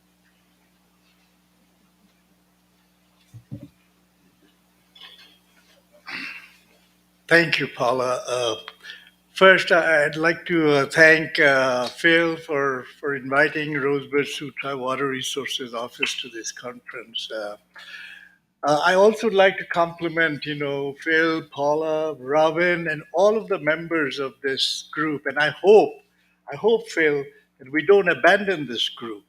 I hope that we can keep Robin as an advisor to this adaptation plan. I've worked with many non-Indians, and you know what? I don't know if you remember, Robin. You and I, we met in the embassy suite lobby for more than an hour. And I tried to emphasize to Robin that please listen to us, okay? You can think globally, but act locally. And this is my local information. I provided some local information to Robin that please try and incorporate this into your plan. But the fact of the matter is, the water code is so important. When Deb Haaland became the Secretary of Interior and she withdrew the moratorium on the water codes, we just jumped on it. And within 1 month, believe me, within 1 month, and Rosebud Land and Natural Resources Committee was really helpful. The council was helpful. The tribal president was helpful, so that we could submit our water code to the BIA for their review and approval. And it's over 4 months now. Where is it? It is amazing that, if they would lift the moratorium, they help us implement this. What Robin is saying, without implementing the water code, we have absolutely no control over our water resources. All I do as a technical person, believe me, I monitor the water table fluctuation. Okay, how much water is fluctuating, going down, coming up? How much water is flowing through our rivers, the Little White River and the Keapaha River? But do I have any control? Like Robin says, the state of South Dakota issues permits within the exterior boundary of our reservation. And I have been to their board meetings in Pierre many a times. And believe me, all they do is listen to me. And then before I can sit down in my seat, they make a motion to approve the permit and they just second it, and it's all before I can sit down. Believe me, it is so frustrating. So much so that I told my Land and Natural Resources Committee and my council that, I'm not going to go to these meetings because it's embarrassing, it is humiliating. You put together a PowerPoint, you make a presentation, you show, what, hey, this can impact our water resource. And all they do is, before I can sit down, have the courtesy to at least talk among yourselves. No. Before I can sit down, they'll say, I make a motion to approve the permits. If somebody would say second, it's all gone. And I say, wow, I came all the way 100 miles. I drove down. I spent so much time. And, is that what I get in return? So I told my Land and Natural Resources Committee, please, don't send me to these kind of meetings because it's humiliating. What, they won't listen to us. So all we can do is, if we can have our water code approved by the Department of Interior and then reviewed and approved by EPA, and then we can implement it. Then we can tell the non-Indian friends of ours, and you know what? And I mean in no disregard to them. We will be absolutely fair that when you want to, withdraw water from our aquifer, you need to discuss with us, and if we can convince you that this can have adverse impact on our production wells, then we would recommend that you move your well somewhere else, or you reduce the amount of water that you want to withdraw. At least we should have a say over our resource, and that's what we are trying to do with our water code. As of now, I've got data to show, our water resource is not doing too bad. Let me be honest about it. We have done some modeling. We have said, we have provided water in our 28 monitor wells, the fluctuation, and then we use USGS to model that, if the drought is continuing for another 25 to 50 years, and the precipitation drops down, what impact it will have on our groundwater table. It shows that in 50 years we're going to have problems, but as of now we are not looking too bad. But there is something called synergistic effect. You see, sometimes 2 plus 2 is 4, but sometimes 2 plus 2 can become 6. And that's what can happen to our groundwater. You see, right now, they're pumping water for irrigation, about 80 to 85 center pivot irrigation systems by the non-Indians. They're pumping from our aquifer without our control. Okay, but we are monitoring the water table fluctuation. Despite the fact that they are pumping water away, we are monitoring, we are seeing we're doing okay, so on and so forth. But drought and climate change together with pumping, this can have a synergistic effect. The 2 plus 2 sometimes 4, it can become 6. Suddenly we may see the water table drops to the extent that our production wells will not be able to provide safe drinking water to our population. That's when, everything comes crashing down on us, and we must not allow that to happen. Phil told me to take pictures of the Little White River and the Keapa River flowing about 10 days ago, and I took some pictures. Phil, I can show it to you. You can see that the water flow of the Little White River is slowing down. And it dries up. Right now, the Little White River is a gaining river, it's an effluent river. What it means is, when it enters the reservation, it flows, say, at about 40 CFS, cubic feet per second. When it leaves our reservation, it's about 70, 75, 100 CFS. Where does that additional water come? It comes from our aquifer, the Oglala aquifer. But if it ever becomes 40 to 30 when it leaves our reservation, we are in trouble, and I cannot work. I've told my Land and Natural Resources, I'm keeping an eye on it, but I don't have control. They are pumping water away from our aquifer. I don't have any control, but yeah, all I'm doing is monitoring and making sure that it's looking okay. But if it ever comes to a point where I see that, we are mining water from our reservation, that should be the end of my job with Rosebud Sioux Tribe, because you can't preside over something that is detrimental to the population of Rosebud Reservation. So having said that, I again want to compliment this committee. Phil, this was excellent.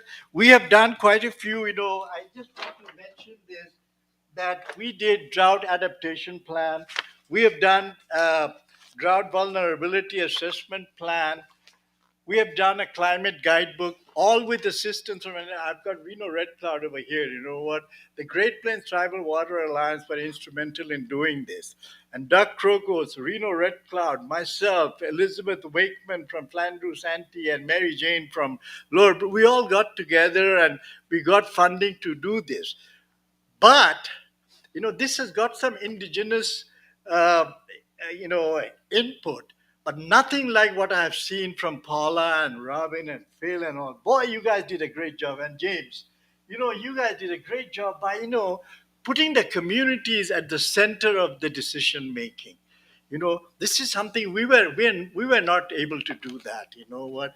And that's what I'm so impressed, and I'm so glad that I was being able to help Robin and Paula and Phil and James and everybody with this adaptation plan. But at the end of the day, it is the local information is critical to everything. Please, all these, Niders and, Laura Edwards, Imtiaz, excellent presentations, But at the end of the day, it is our field technician who goes to the wells and see and tells me that, hey, Syed, the water has fallen down 4 feet. I said, what? Well, let's wait and see what it does in another 2 weeks, 3 weeks, 4 weeks. If it comes back, we are doing good. If it keeps on falling, all the big talks from all the big people from all over the world doesn't make any difference to me. It is what my field technician tells me that, wow, the water table has fallen, or the Little White River flow is coming down. Those are things critical. You know what? And those are things we have to pay attention. With that, I'll end my talk. Thank you.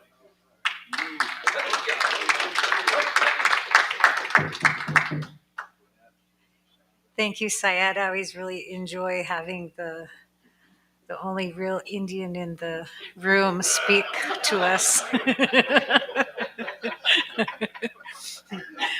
Yeah, I really enjoy working with Syed and his excitement for the water. But he also said something that really is impactful. Is at the end of the day, it's up to us. It's up to our field technicians and who's working on the ground, and all of the people on our team are the ones on the ground in Rosebud.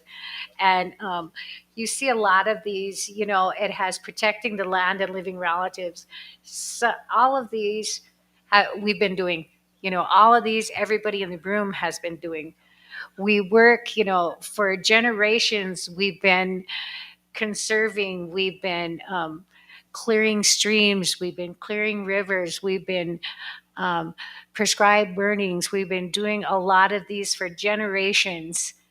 And we just needed to write them in a plan because the world looks to the indigenous people. Now they're saying, oh, let's ask the indigenous people what they're doing, because for hundreds of years we've never had any of these problems that have suddenly come up and have been increasing over the past so many years in contributing to climate change. And so a lot of this stuff we have been practicing and been doing for generations, like cleaning up, maintaining things. We've had things like this happen for, decades. And we have plans in each one of our communities, cleanup week. I don't know if everybody has that on their reservations, but we have it now a few times on our reservation, and everybody knows, this is the time that we need to do to get this stuff out. And along with protecting the land and living relatives, and I'll let Robin go through some of these because he has more detailed information based on our surveys and interviews. But, along with this, we also have to consider the other, we had major conversations in our planning meetings about the different outside factors that are being played on, besides the climate, the environmental, the social ills that affect all of us, that we also need to address at the same time. But like plant more trees. I was really hoping that Ken would be here when we reached that one, but I think in the last year, I think he said he planted 40,000 trees. So I just wanted to make that comment, and I'll let Robin go ahead with this part. Well, I'll try to end this at some reasonable amount of time. So these are some more things, the kinds of things that both we and the people from Rosebud came up with. So we didn't, clean up the reservation. That's frankly, we weren't on the reservation that much because it was COVID time and we were doing all this remotely. So we would never have seen that. But the kinds of things here and what Paula said is right. You all have been doing these things, and as I said, you take better care of your people than most Wasichu communities do. But things are going to get harder, and I think that's the biggest message that we can bring is that this is going to rock the boat pretty hard, and that's the kind of thing that you can get prepared for is be more able to take the shocks. Have more people who have their own solar or what have you, or gardens or food storage. And I think that's really going to be things that worked in the past won't work anymore. I mean, when sacred plants start to move, that seems to me to mess up a lot of worldview kinds of components, and that's what's going to happen. Things are going to change, things are going to move, and so that's what I feel like the biggest message is hunker down and figure out how to hunker down, and you all have done that a lot before. I also just want to say in closing, this has been a spectacular meeting for me to sit through. I don't know. James is here. Yeah, James has probably never seen me so quiet before.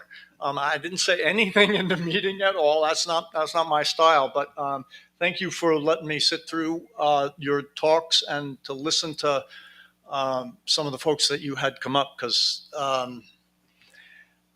my society isn't giving us many good solutions these days. So thank you. Thank you so much, Robin. And with that, this is a shot. We do have a web location, online location of our adaptation plan that we completed. We have a lot of things in there, and we developed maps. We did. So, we have a lot of data in there. One of the things that I wanted to contribute to the plan was a climate profile of each one of our communities. That's it's included in our plan that talks about what the specific things are in each community, the demographics, the topography, population, different statistics like that based on the maps. So, but Phil has a lot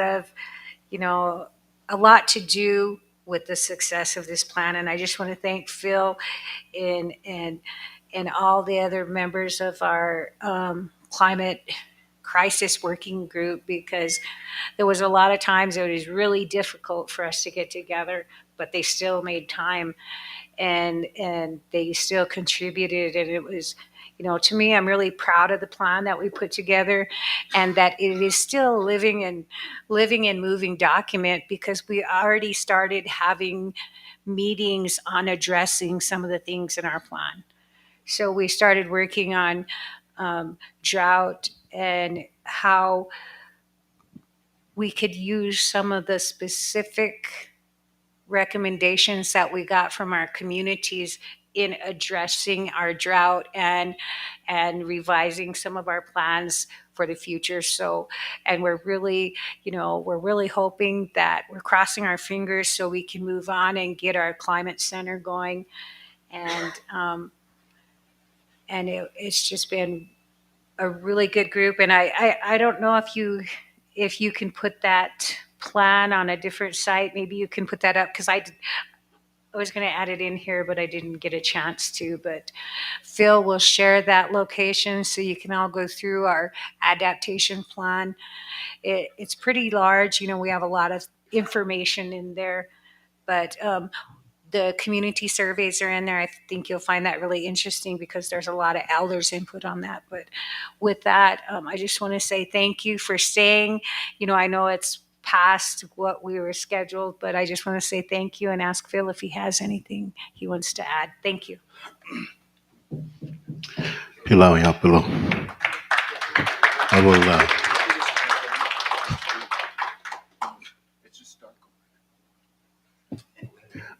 The cameraman's ordering me around. So.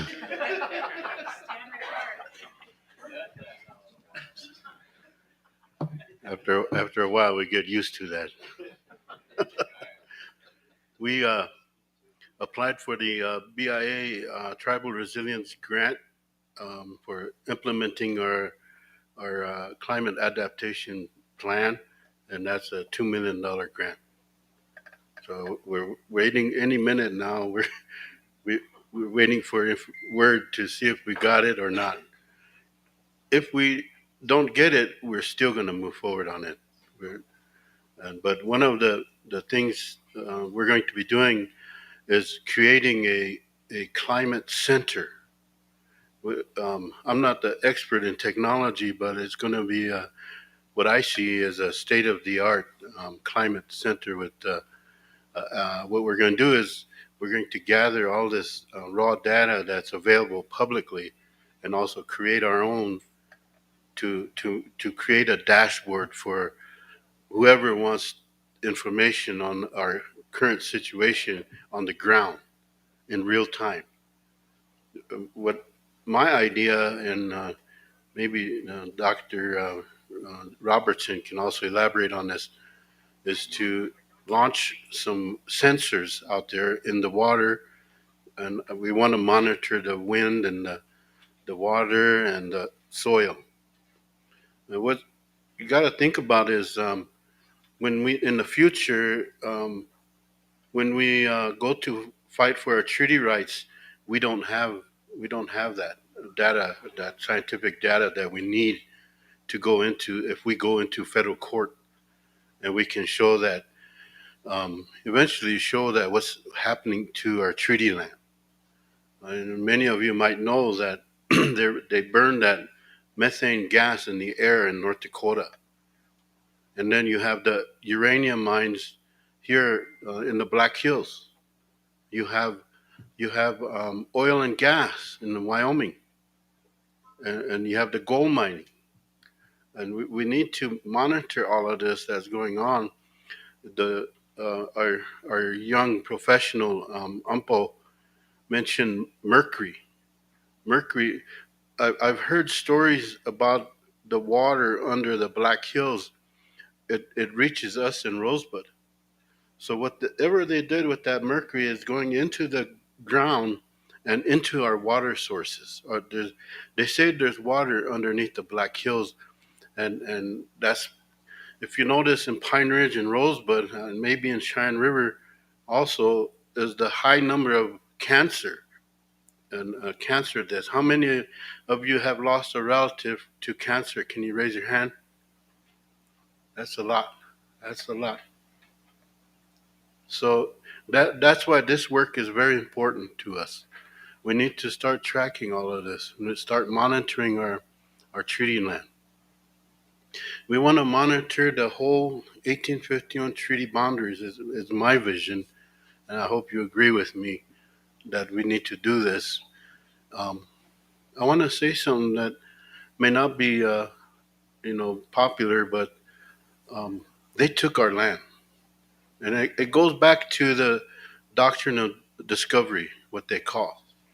There's a lot of work that needs to happen with treaties, with the climate. They, with the doctrine of discovery, we're going to find ourselves going to battle in court again. And I'm asking you, as the Oceti Sakowin, to let's refile Dakota Access Pipeline as the Oceti Sakowin. Let's not let Standing Rock stand by itself. Let's all do it together. When the Oceti Shakowin come together, we are powerful. We shouldn't allow our Hunkpapa relatives to do this by themselves. And that's the true for any other court case. We need to challenge the doctrine of discovery in federal court, and we need to discredit it. We need to ask the federal government in any way that we can.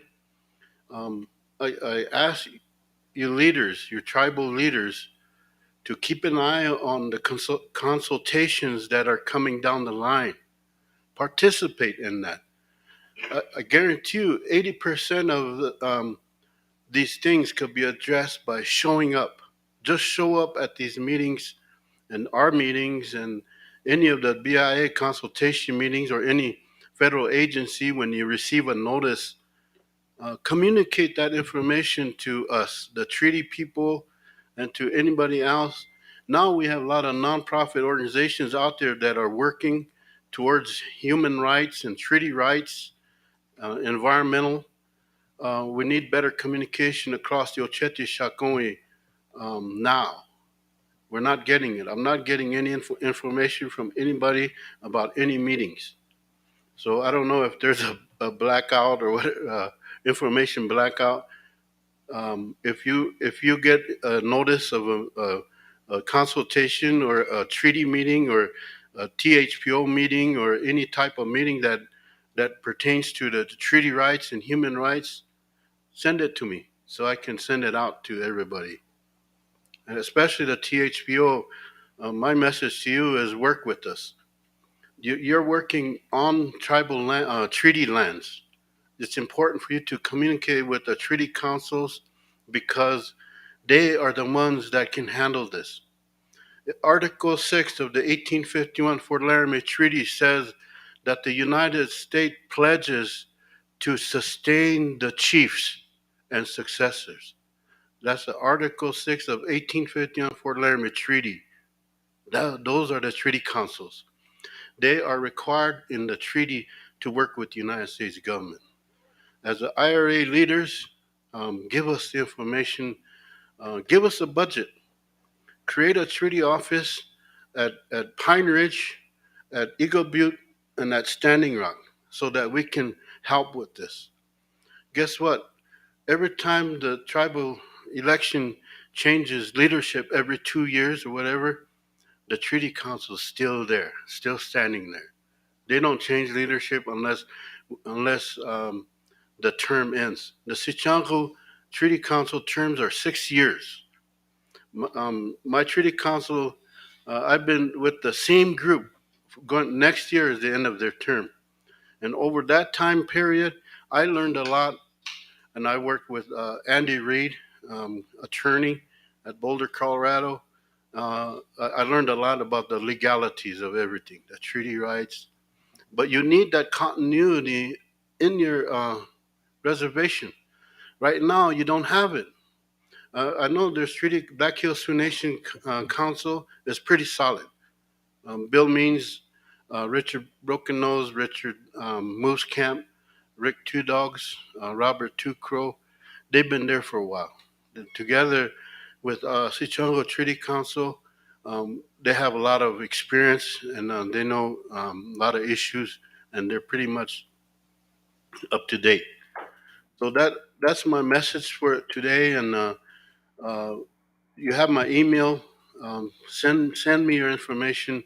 Send me your topics. Send me your discussions. Send me anything that we can present to the Oceti Shakoi Oyate. Waiha e Printelo.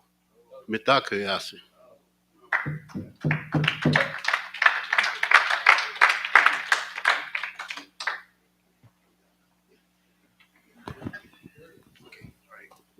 Well, Wopila Phil, and we're going to close our meeting today. And as always, we do that with a prayer and a song. In my thoughts, yes, Bill.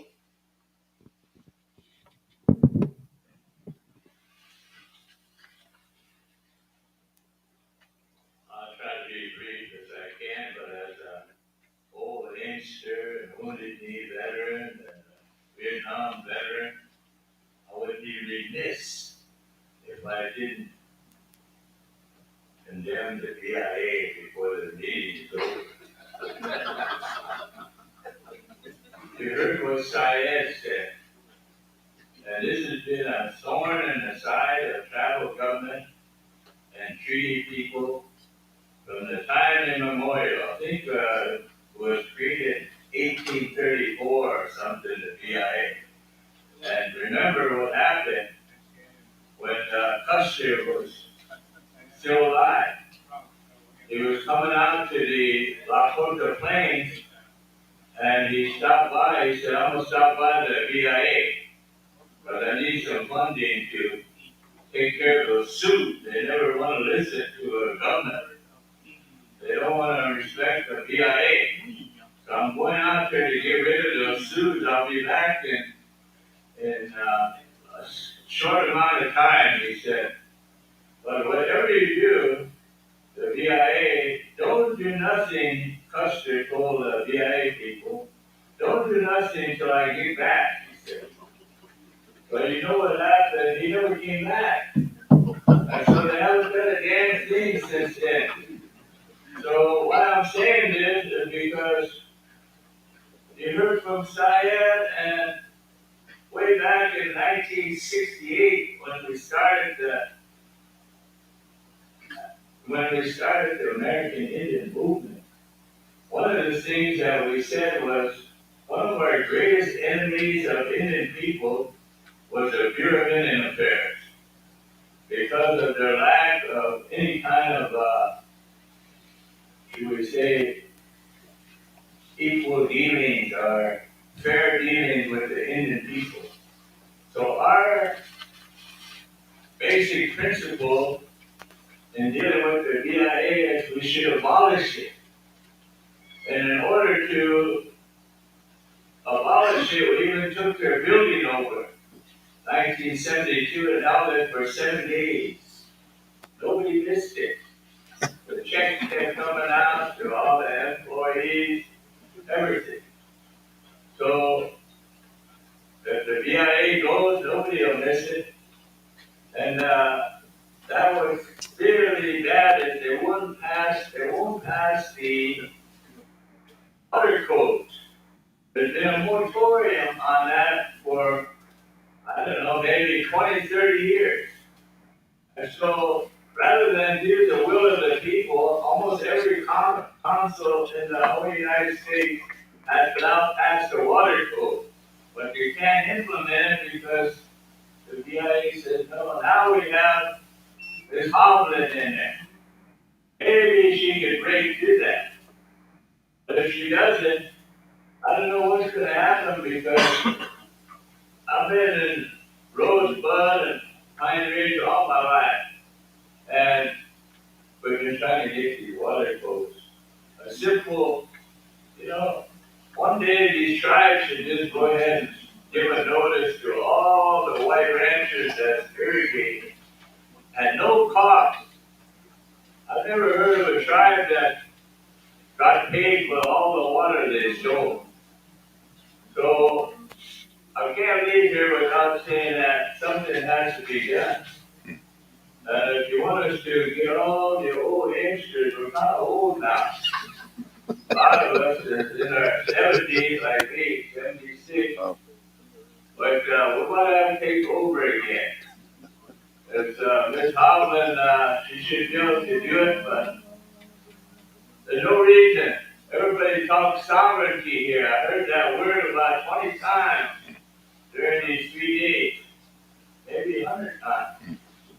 What sovereignty means is that you go control the resources on your own reservation. That's your self-determination. That means that you have the right as Indian people under federal law. And if you look at all the case law surrounding Indian water rights, you look at the Colorado River, what they did to that. But there's a lot of case law that says, including the Winters Doctrine, Indian people are entitled by treaties and other legal gains to 1/2 of the water that flows through the reservation.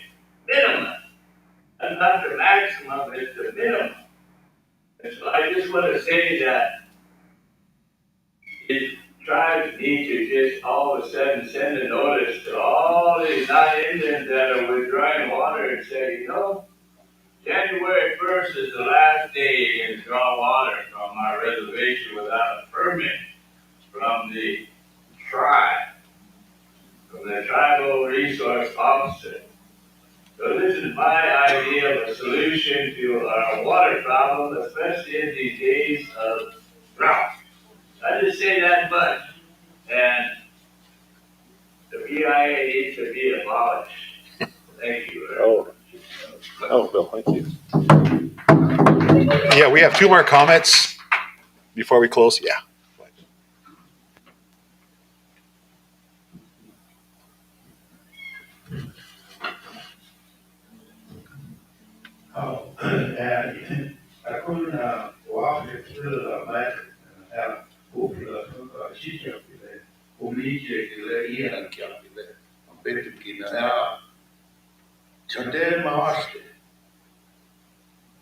Ake hakoja chuna kena dokushki kini hokataki. Ana ashna ibukcha bitte.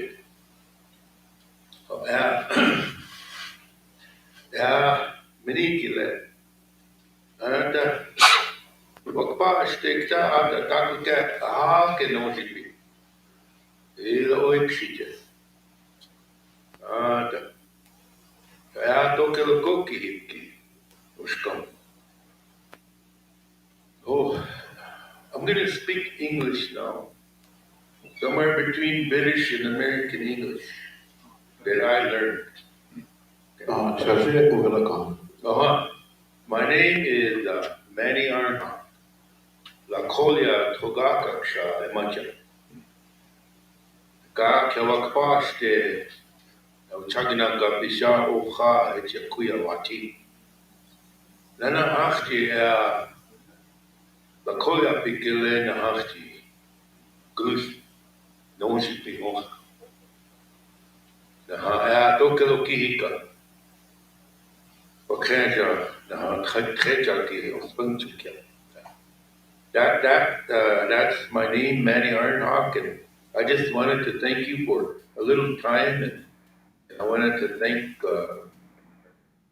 Bill and James and all the presenters. You all did a good job, and I learned a lot here, and I'm gonna take it back and take it to whoever I think needs to learn and get educated on this drought.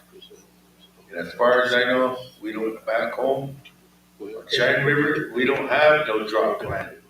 Nowhere. And the water is a big issue and a big concern that also needs to be addressed. But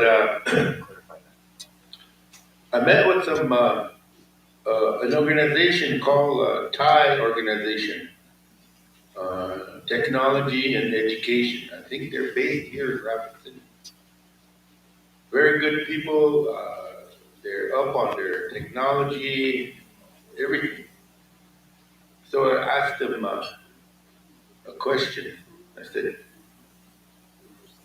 can you build me a Onchi and Lala AI, artificial intelligence? And they laughed at me. No, we can't. But those are the things that we need for our children to learn their language. And we can store a lot of information on this Onchi and Lala artificial intelligence and use it in our classroom.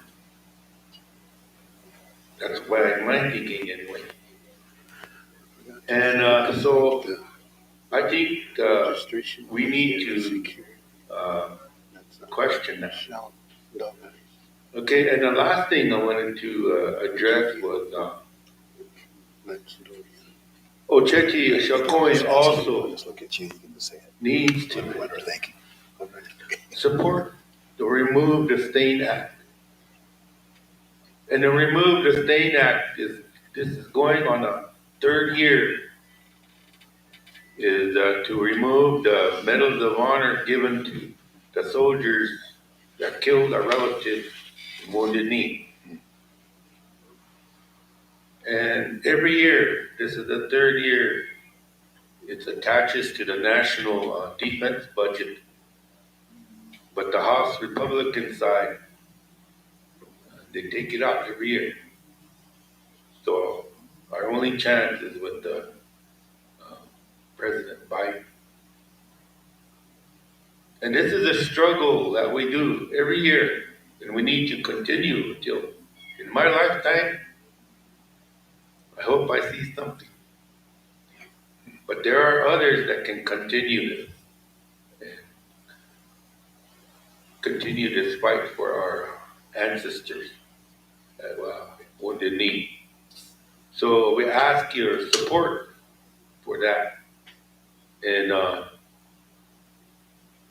we're planning a meeting on the 22nd, so if you could come and support us, it will be much appreciated.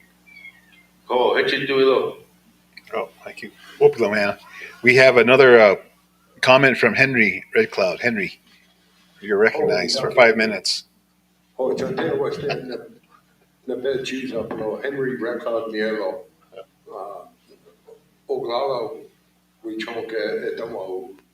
You can't let Dagu Wachinki on bed we you have washi chamo. Dagu solar alpi he old washi chamo. Hole washi wakate helogana cha al washi wankelo. Oh, greetings, one and all. My name is Henry Red Cloud. I come from the Oglala band of the Oceti Sakowin. I work with the sun, what you call solar. I've been working there since 1997. Today I got a school, which I opened the school in 2008, where a training facility. Now there's 574 federally recognized tribes. We're working with 70 of those tribes on their clean energy projects, helping them to save money, giving them the technical support, and helping them to save money and lessening their carbon moccasin print in the process. Chile, had over 1,000 students come through our program. It's really critical and really important that we look down this, green path. However, that we're going to implement it into our lives. May it be energy, may it be housing, may it be reforestation, as well as taking a look at our grasslands. Even the smallest blade of grass takes bad carbon and releases, good carbon. Our travel lands have been misused, mismanaged by the Skawichacha ranchers. So we need to really take a look at that. And I just wanted to be, brief about this. Please look at our webpage. It's redcloudrenewable.org, and see what we're doing out there. See how we can fit into your the respective tribes here. See how we can fit into your clean energy programs, creating economic opportunities. Really glad to be here.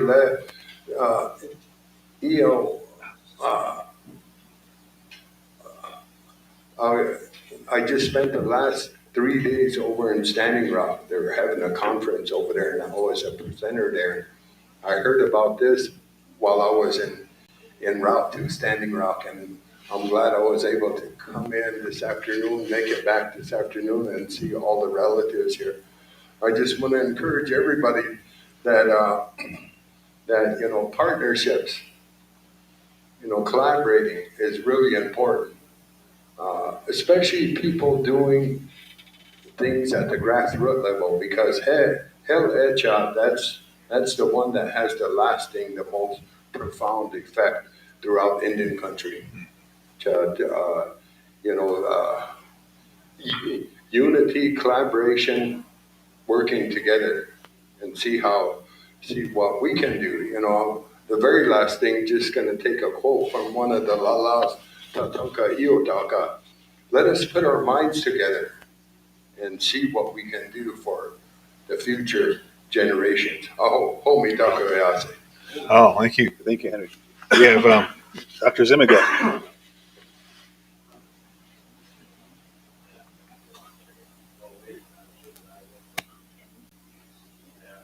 Yeah, okay. Only have just two comments. The first one is I humbly thank you for your efforts continuing to involve the tribes in making decisions because it's needed. It's a continuous thing that we need to have. The second thing is that I represent the Rapid City elderly community with their issues. It seems that the tribes have forgotten us, have made us as orphans here in Rapid City. We can't vote on issues. We have no representation. We have no equity, no equality, no fairness. We here in town, in this Miniluza, Otawahe, we live together and we take care of one another. There's many of us here from all reservations. If you want support, include us. There's over 25,000 Native Americans living here in Rapid City. We have probably about 18,000 Oglala's that live off the reservation that are enrolled members. That is a powerful force. I tell you here today that I will be organizing those and looking for the names of those that have been living in other communities other than the reservation. And even for the people on the reservation that feel that they don't have a voice, they ask, and they come to me to ask, to say, what should we do, Gaga? I said, well, we prayed long enough, we pray all the time. I said, one of the things that my message is, the Creator said, He gives you permission. He's giving you permission to be who you are. As Ogalalus Lakotas. His permission is to be who you were as He created you. And as a nation, not as a facsimile to something else. Don't blame the Washichu. Don't blame. Have the inspiration within each of us when you see your child and your grandchild. And when you come and we visit our relatives in the hospital because on the reservation they don't have those resources. Apathy is one thing, but you can feel sorry, but that doesn't get it. Don't say I'm sorry. It's up to you. The Bureau of Indian Affairs, IHS, will never give you the quality of help or the resources This country is owned by these clothes from China, Japan, and Vietnam. Is my brother here, veteran, made in Vietnam. And we defended the rights of the Lakota people. To speak here today of those that are in the past, but that are present, that's what our young people need. They need to know that they're the change. I thank you. If my words have hurt you or injured you, it is not meant to do that. It is to awaken you to this presentation of those sacred sites. For we are those sites. For we are, as that quote by Crazy Horse, we are all are Red Cloud, Crazy Horse, see, Spotted Tail, all our leaders, we are them. I am them and they are me. Remember that when you leave, because people are depending on you. So think of us. Help us to organize our people that they were forced off the reservation with relocation, or they talk about boarding school, kill the Indian and save the child. That's their policy. Now we need to move today, for there's no tomorrows. Tomorrow never comes. Thank you.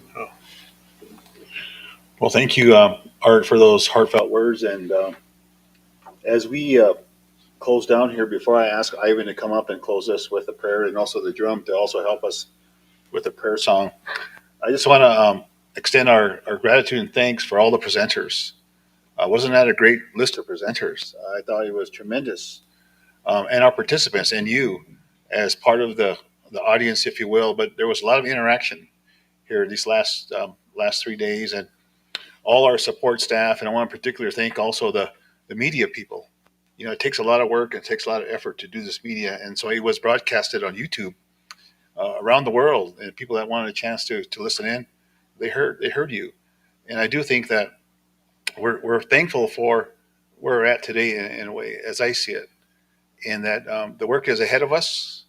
You know, we have strong prayers and we have strong ceremonies, and we heard so many things here. At least I heard as a facilitator, and also I want to thank you for your patience with me and your grace and understanding with me as I learn to facilitate these kind of meetings, because these are important to me. How I speak to you and how I listen to you and how I understand you as we move this meeting along in terms of running a meeting or running the agenda. And it's certainly an honor and privilege to be with you today, and to certainly thank Phil and others for that. Phil. Also want to say Wopila Tanka to the Oglala Sioux Tribe Secretary's Office for bringing their equipment and being part of this. Also, a big Wopila to the registration desk, my assistant, Michelle Dog Eyes, and also our security, JD Lapointe and Lance Dorian, and everybody. If I forget somebody, or if I miss something, I will ask for your forgiveness at this time. Oh, Salamat. thank you, Phil. And also, before we close, we wish you a safe travels home to be back with our families again. So with that, I want to ask Ivan. Ivan, we appreciate you, sir, for helping us in these ways, in these matters. So with that, uh, Oh, okay. I can put a couple of things out there before I do the prayer. One of them is the Oceti Sakowin. We need to have delegated representatives from every fire, and that their bowl of the Oceti Sakowin with the seven stem come back with the protocols that all our fires have to gather again. And then the other is the home building. You know, we have to get ready for the extreme heats, and we have a lot of resources. You know, our reservations they're not made to grow a lot of vegetation, but we have a lot of clay, sand, and gravel. You know, And Henry just spoke a little while ago, and we stabilized that brick for the adobe for this area here, maybe about 4 or 5 years ago. Was able to submerge it in water and stay as a brick form. So we're ready to do the Earth Architect. I went up on a hill one time and I asked for an answer for our people for the home building. And here, when I went home, there was a book laying on my porch. It's all plastic wrapped. It had Earth Architect on there, and I don't even know where it came from. And I asked around, nobody knows where that book came from. So I read that book, and I learned a lot about Earth Architect. And we can do a lot of things with the ceramic, the clays we have, and all that. So there's a lot of opportunity out there. And now there's a thing called hemp boards. The hemp industry will bring about, where it can also help in this climate change. With vegetation, it can grow fast, and it can grow tall, and it can help put moisture back in the air. There's things like that. Scientists know all these stuff, but we need to get more gatherings like this here to talk about those there. So those are just a couple of things I want to put in there before I said a prayer. But before I say a prayer, I asked the drum group to sing a prayer song 2 times through with a wopila and all the presenters that all came here and all the good information that was processed here. So I'd like to have a drum group. Oh God.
I like to have all the presenters up here in the front of this here railing here that presented.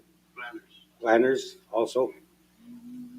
Come over. We want to come have you online. Before I say this prayer, after I say this prayer, the singers, the drum will sing a song of honor for everybody to shake the planners and the presenters' hands here that help put this gathering together.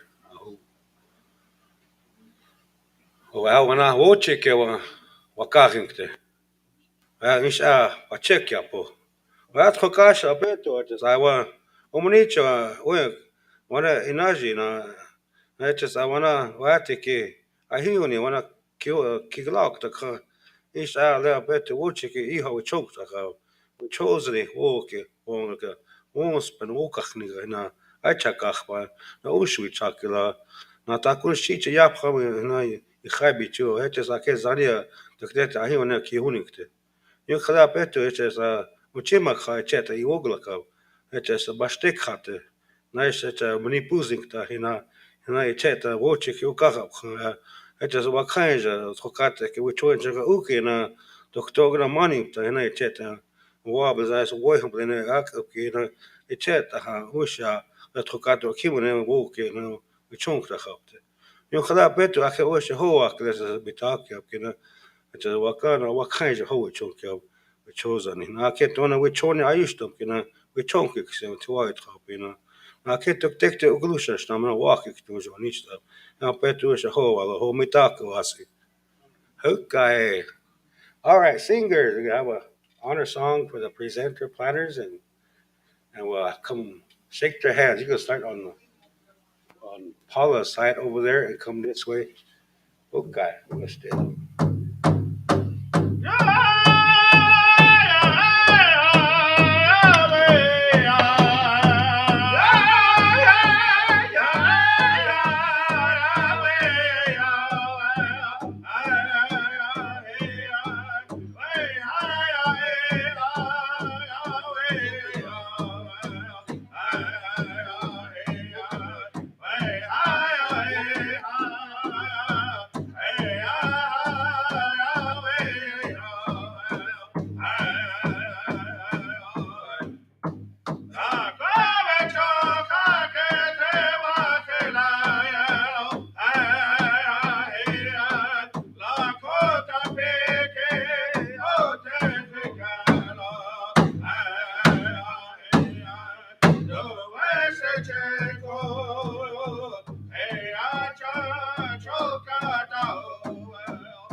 The meeting is concluded.